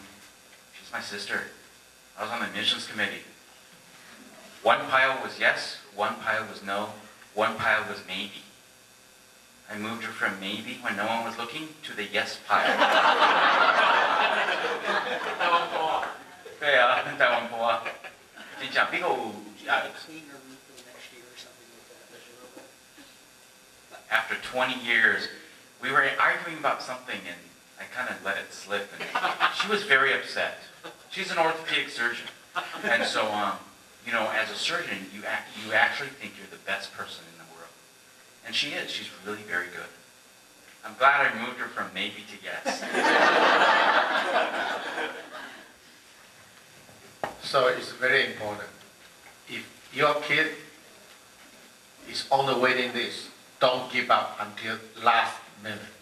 You keep contact with the program and state how much you like the program and what you're doing right now to prepare for the mission. Even if you say, okay, I'm so interested in the medical field, so I'm join something, and join something, and it's all related to medical. That help. I know somebody get a notice, okay, you get it now, 7 days before the admission day. So don't give up. So that's very important. And keep contact with the program. Oh, okay, we are going to talk about question and answer will be the last one. So we start with panel first. Okay. To me, I think there's probably a lot more people on the waiting list at all the different schools than are people that actually get in. And I guess one thing is, as was mentioned earlier, they are rolling admissions. So there could be people that are on waiting lists at multiple schools. So that means if they wind up getting into one, they'll pop off the list if they get into school B and they're also on the waiting list for school A, they'll pop off that one, and so that does leave one less person there, so that can increase your chances. But I think it's also wise to, like, if you are on the waiting list, to plan for the future. Because at least for me, I think, and this is said before, that if you really want to go to medical school, you can get there. It might be a little harder, it might take you a little longer, but when you think about it, it's 1 or 2 years out of your life for a career that you're going to be doing for 30 or 40 years. So it doesn't make that much of a difference in the long run.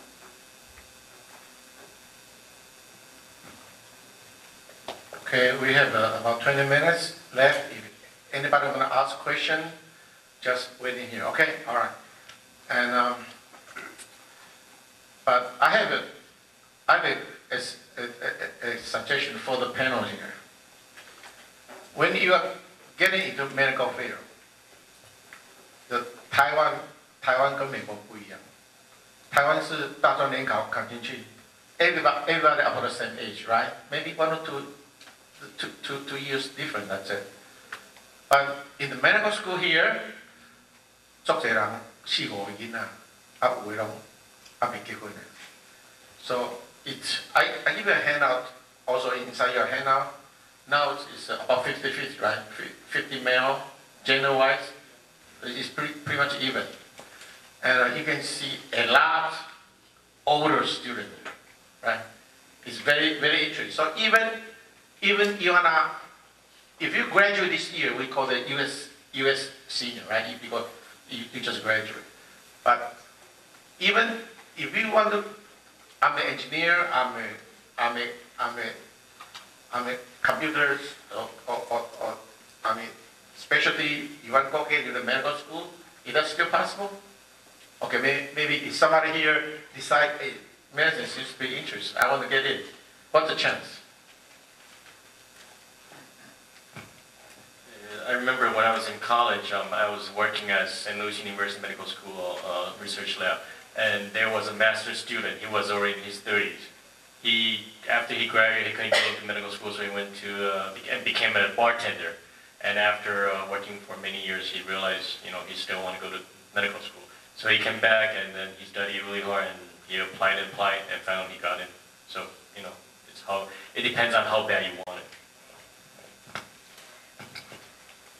Actually, I agree with Dr. Wong. Right now, medicine is actually, unfortunately, it's not enough. There's many, many fields with medicine, and medicine's ever changing. So right now, one of the biggest things that people are looking at is medicine and computers, healthcare, informatics. if you can be a doctor and you can program and you can use a computer, it's one of the fastest growing fields in the country. Obama's, in his new healthcare plan, he wants to put $19 billion into healthcare informatics. That's really very small. It needs to be in order of about $100 billion. And that's one of the fastest growing areas. Healthcare law is very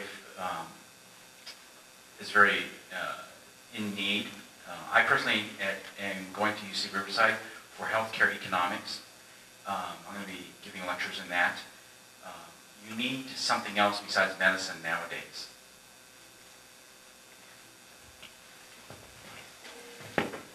Okay, now concludes our presentation from the panelists.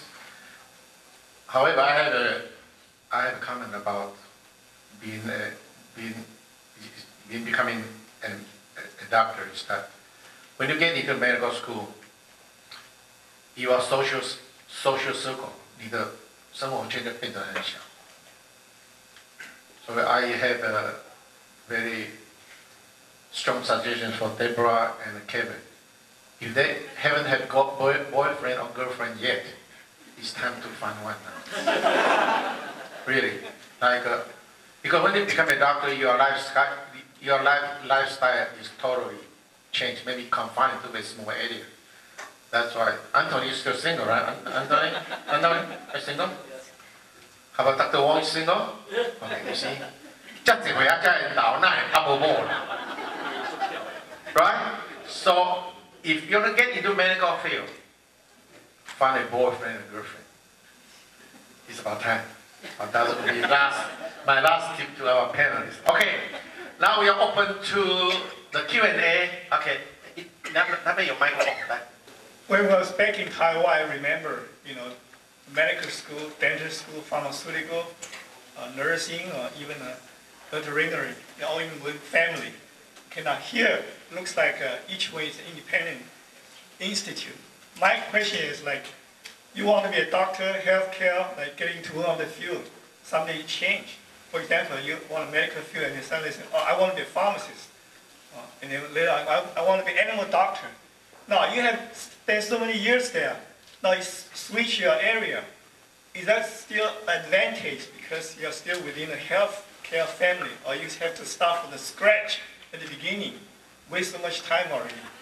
我用中文来讲一遍哈，在台湾我记得医学院、牙科、药学、兽医还有那个护理，全是医学院。那这边它会分开的。那你念了一部分，你到后来想转其他医，是不是有方便，还是要从头开始？谢谢。I don't know because I'm not studying. Okay, yeah, okay. Anthony switch. Yeah.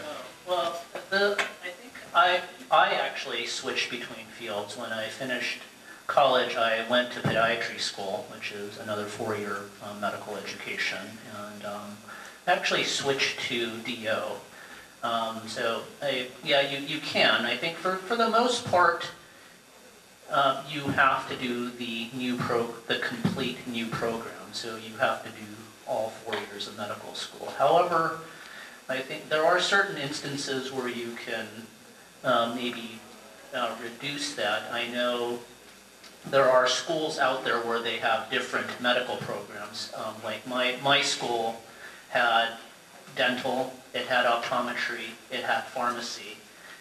There were certain people that switched within the program, but that's while you were still in the school. I think the only thing provided was you met the requirements for the particular school that you wanted to switch into. And I think, and it's not just grade point average or test scores. Some of the schools require you to take a different set of undergrad courses also. So. And I remember, I think, like my friends who applied for pharmacy school, some of them had a requirement that you needed to take speech in college. That was not a requirement for DO school. And so if you didn't meet that particular requirement, you would have to find some way of fulfilling that, either taking a class at a junior college or something like that. I think once you finish school, then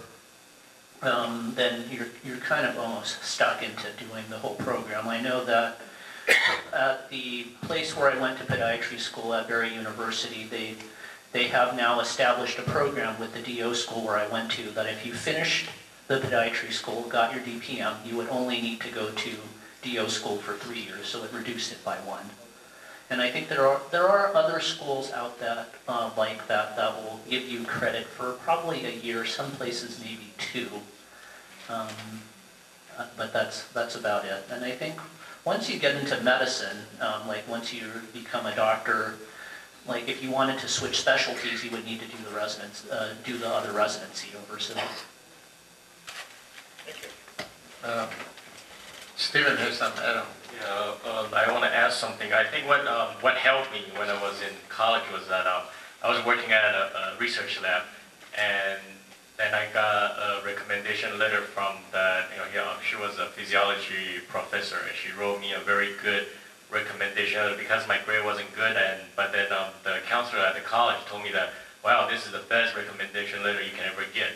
So I think that recommendation letter helped a lot. And also, I think what's important is also, like Dr. Chen mentioned, speech tutor. If you can, find a speech class, send your kids there, so that way they learn how to do interviews properly, by looking in, the interviewers in the eyes.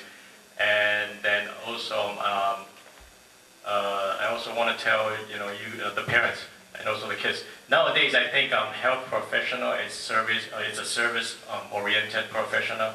It's not like what we used to think. So service, you just have to do like you have to be like restaurant and all that. And another thing is 365行啊，行行出状元。我今天不是像说每一个医生都会说啊，做医生很好，做医生很好。其实我比较悲观的，我是会像我的小孩，我就完全不要他们做医生。我问他不要做 dental， 他们不要说 good。然后还有说，如果说 if you for the kids, if you guys ever become a medical doctor or dentist or whatever, especially for the ladies, please make sure you practice because 每一个男生还是女生，你们念的 dental school medical school 念完后，你们如果没有做牙医还是做医生的话，你们就浪费了一个有很多人 wait list 没有进的，那个人本来可以养一个家庭。但是因为这个人没有去行医，那另外那个人就没有办法养一个家庭。所以说，如果你念完一定要做，不要说不做。因为我知道很多人说念完了，爸爸妈妈要他念医学院，就念完了当天吃饭的时候，他跟他爸爸说，我念给你了，我明天要去电脑公司上班了。不然就是有一些太太们就嫁给医生了，后来就不 practice， 那这个浪费了。罗大佑啊，变成去搞电脑大概比较少了。我知道有几位啊。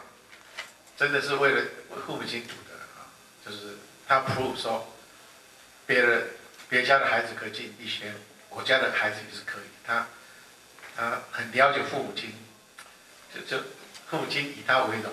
他读完以后，他就嫁人了。他说他对医生很有兴趣啊。那个罗大佑。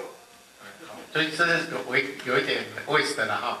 其实，在所有的 occupation 里面，换工作换最少，大概就医生了，很少医生说换工作了哈。最多是没有做了哈，就叫人以后说交了一个有钱的老公就算了哈，就不用再辛苦了。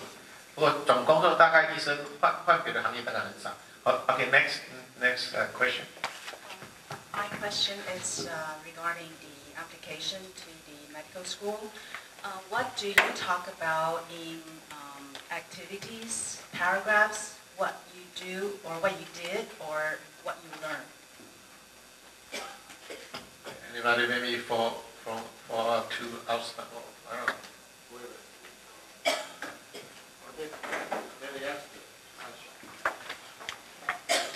Okay, I think the same thing probably applies to dental school. For extracurricular activities, I had a lot of hours of shadowing the dentists, all different kinds. And then I also, the spring quarter before, during my 3rd year, I went on a humanitarian mission for 3 months with the U.S. Navy on the USNS Comfort. So we went to Jamaica, Peru, Ecuador, and Colombia and provided healthcare, dental care, pharmacy, and optometry. So extracurricular, yeah.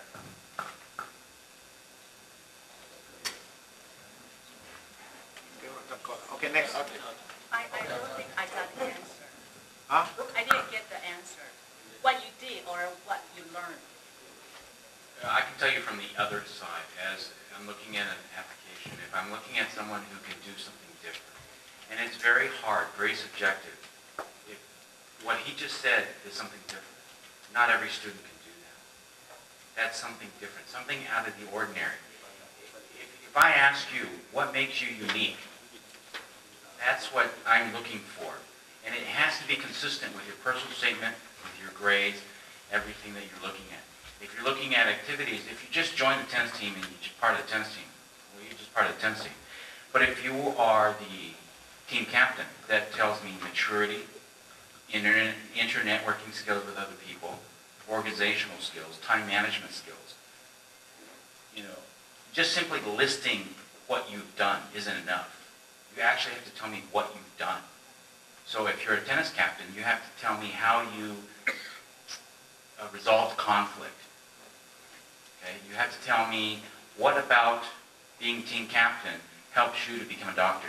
What are your activities that put you together as a person, as a personality, that makes your personality fit as being a doctor or a dentist or whatever you're planning to do.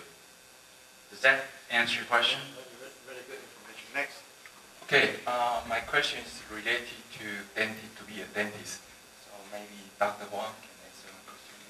Okay, I live in Cerritos. Recently, in my neighborhood, there are 5 or 6 new development plaza.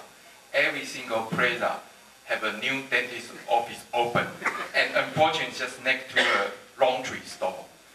And 5 or 6 just come out in a couple months. So my question to you, in the next 10 years, do you see the supply is going to over demand in dentists?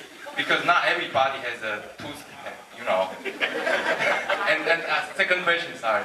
So also, I don't know, are you self-employed or employee as a dentist? Can you tell us the advantage of this advantage to be an employee or self-employee? Because you are the owner, you got to take care of everything. Accounting, marketing, everything. So you got to be everything, not just a dentist.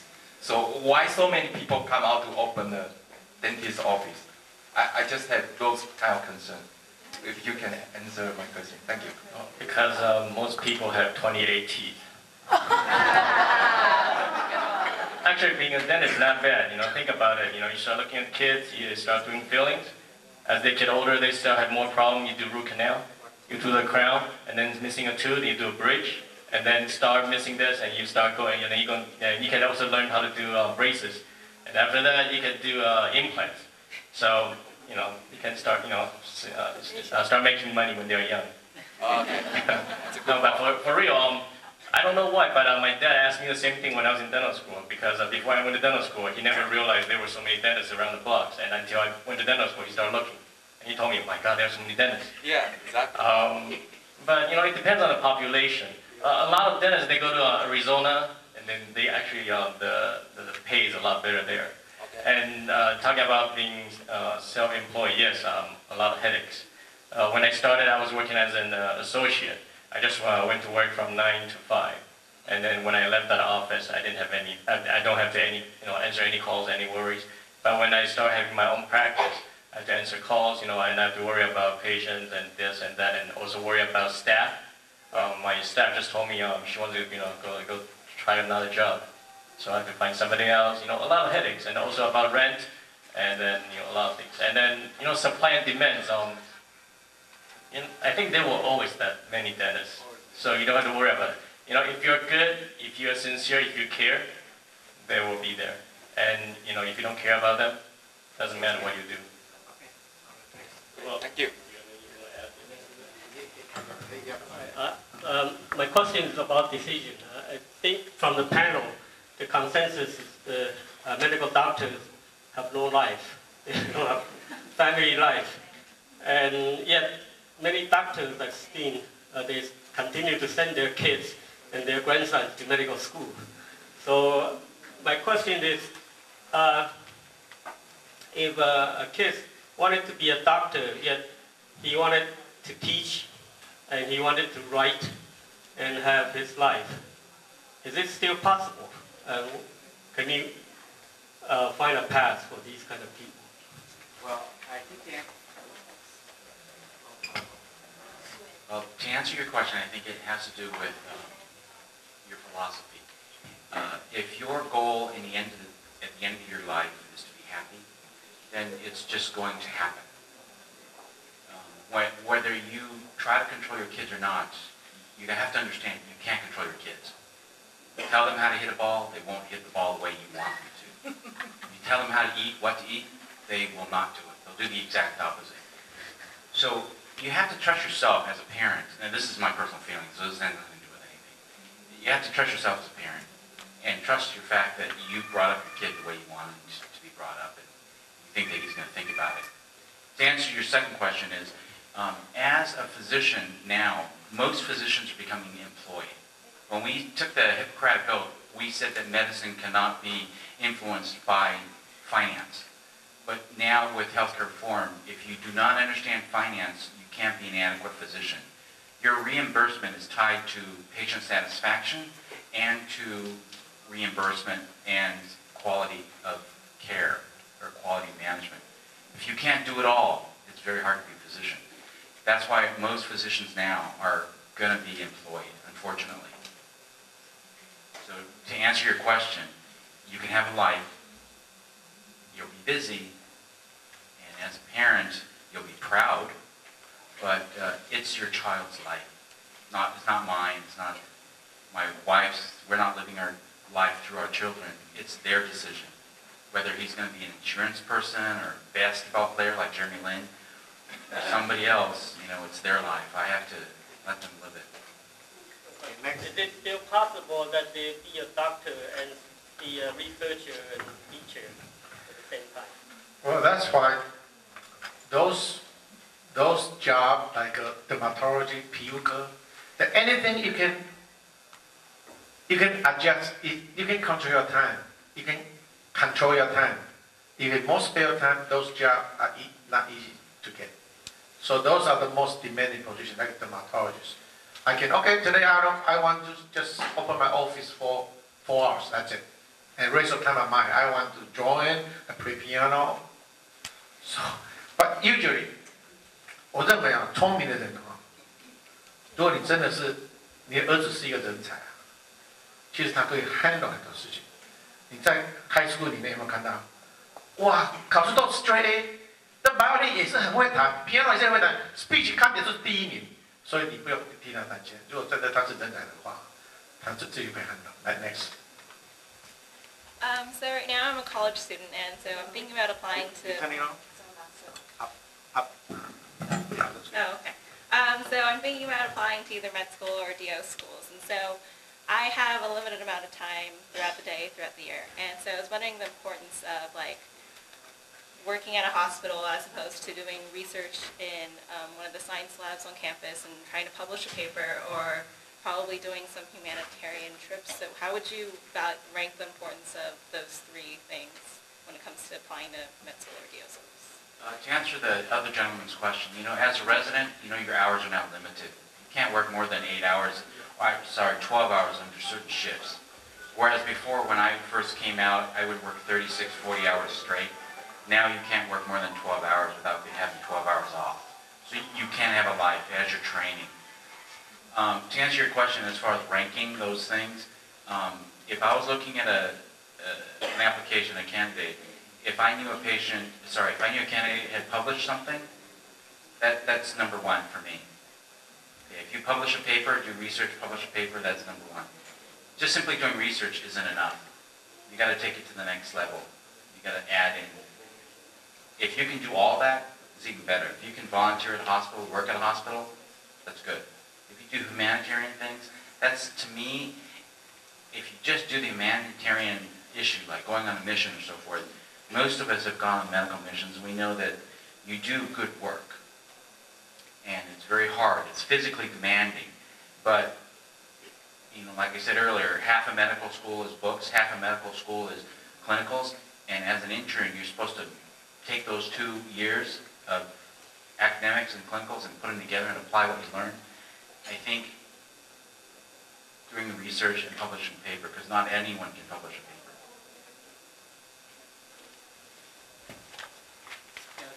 I guess to add to that, you mentioned osteopathic school.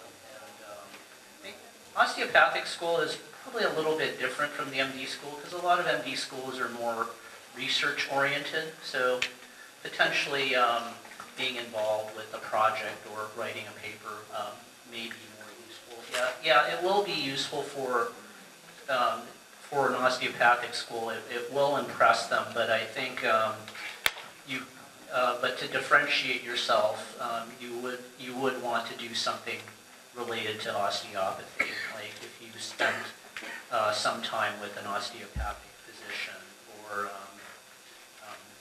or something related to that sense, or that could potentially be more helpful if you're thinking of applying to those kinds of schools. When you're on the waiting list, you should contact them or you should call them. Who are you? Who's the person you're going to contact? When you're on the medical school or dental school, when they put you on the waiting list, right? So you say you need to. How can you contact them or verbally or by sending letter? As far as medical schools, at the medical school that I'm at, we don't like phone calls. Okay. So how can you say who are you going to approach them? Emails or a handwritten note to the address that's given to you when you write the. Which department or who's the person you're going to contact? Well, when you get the letter, you make the application. Someone's going to give you a letter saying that you acknowledge receipt of that application. Oh, okay. So that would be the person to recontact. And they have an email address, plus they have an address. So if you actually did something as to be bold, is to just go to the medical school and ask for a tour. And then swing by and talk to that person before you get the interview. The more contact you have with that school, the more connection, the more you have your face in front of them, the better. This is all networking. They don't teach you this stuff in medical school. This is all human interaction. You have to do all these things. All right, thank you. Next. Another question, very quick one. When you prepare the MCAT and DAT, the same, exactly the same, or does it any difference between the MCAT and DAT?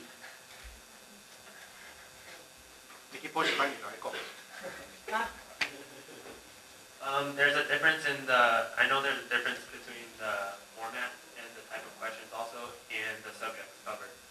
So for the DAT, there's a perceptual ability portion, which is designed to test your ability to visualize in 3 dimensions. Okay. And the DAT does not have a physics portion or a writing portion. So when you're in the college, you're supposed to focus DAT or MCAT, right? It's more convenient. I guess. All right. All right, next. All right, cool. So my question's for the two of you who basically had a change of heart throughout. I kind of did too, so I'm applied to med school and I'm going to be applying to dental school later, but how do you really, to the admissions committee, when they're interviewing you, how do you explain that? Because, there's good reasons and bad reasons, and I have my reasons too, but you can't just say oh, this is not the lifestyle that I wanted to the person. How did you guys go about doing that? I did my interview a long time ago. And all I remember is that I went in there, I was confident, I was like, well, even if they don't accept me, my life will go on. So I just act very, natural and just be myself. And then actually I still remember one guy was asking me, are you sure you really want to do this? I told him in the eyes, yes, I really want to do it. But in the back of my mind, I was like, no. I never thought about being a dentist, for real. Not in my wildest dreams, but, so you have to be a good actor when you go in there, for real. Okay, yeah, for me, I think, at least for the transition that I made from podiatry school to DO school, was that there were people from my podiatry school who took the same course. So I wasn't a trailbreaker. There were people ahead of me that did the same thing, and there were actually people behind me that did the same thing.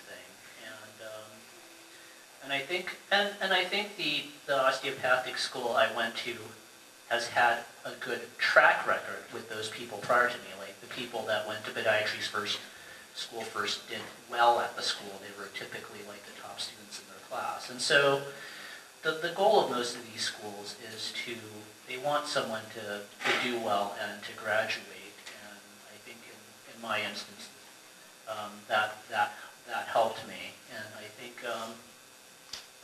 and I think for the most part, I guess you kind of have to decide what your reason was, and yeah, whether it would be, and I don't know if it's necessarily like a flowery reason that you're going to explain to them why you're going to do it, but it just has to be something that you believe in. Thank you. Actually, let me answer your question. The other thing I was thinking of, when you get a lot of awards, that really looks good, especially monetary awards. Because, you know, when you look at the application, they look at publications, awards, and then they look at personal experience that suggest your weakness or strengths. That being said, now to answer your question, actually, you know, if you came into my interview process and you couldn't decide, you know, I'm not going to take you. Right. So you have to make your decision. Because if medical schools, you may spend $50,000 or $60,000 for tuition, but the medical school itself, they spend probably $1 million training you. So medical school is a business. And if you can't make up your decision and 2 years into it, you decide to switch, the school's out of luck. And probably so are you. Because no other medical school I know of will take a second chance on you. If you're in and you're struggling, they'll take a chance on you, help you. But if you're in and you're struggling and you talk about dental school when you're in medical school, they're not going to help you. They're going to let you sink.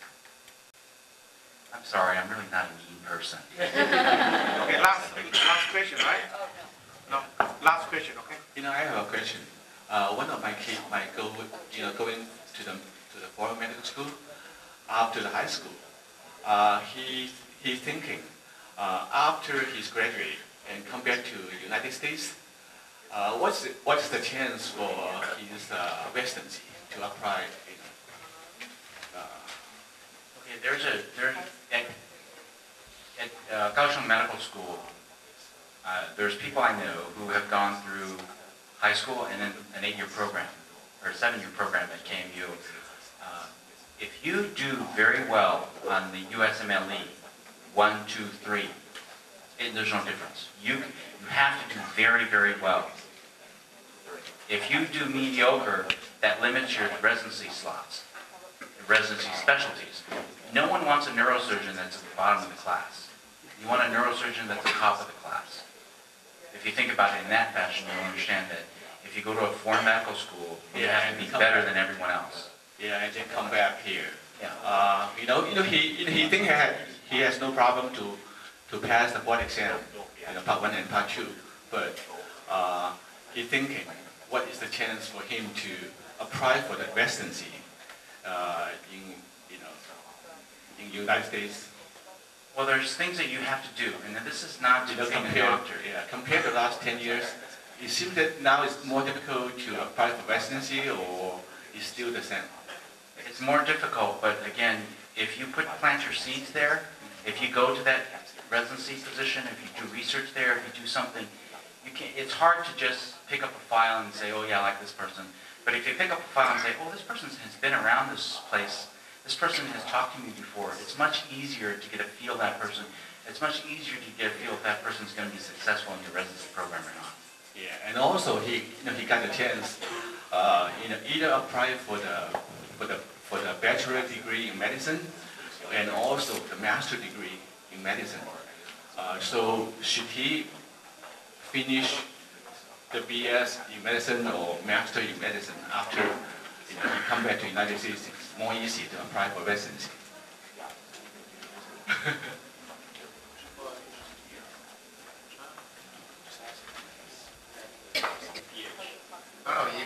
I think it's all help. If you can actually, it's all. A lot of people, they research, go get a PhD. A lot of people from China, they are a doctor in China, but they are so competitive here. They decide to go to research, get a PhD. They go get into medical school already. Because if you get into master program, it always helps. Somebody get an MPH degree and then apply medical school. That also helps. Okay. Okay. All right. Thank you very much. So time's up. Thank you for your coming. 各位乡亲、各位朋友，相信您看了以上的所有的演讲的资料后呢，一定会有好的收获。也祝福您本人或者是您的子女们都能够有效的进入医学院。就诚如林医师所讲的，人家想到犹太人就想到华尔街，人家想到医生就想到台美人，非常棒吧？今天谢谢大家的收看，我们下次再会。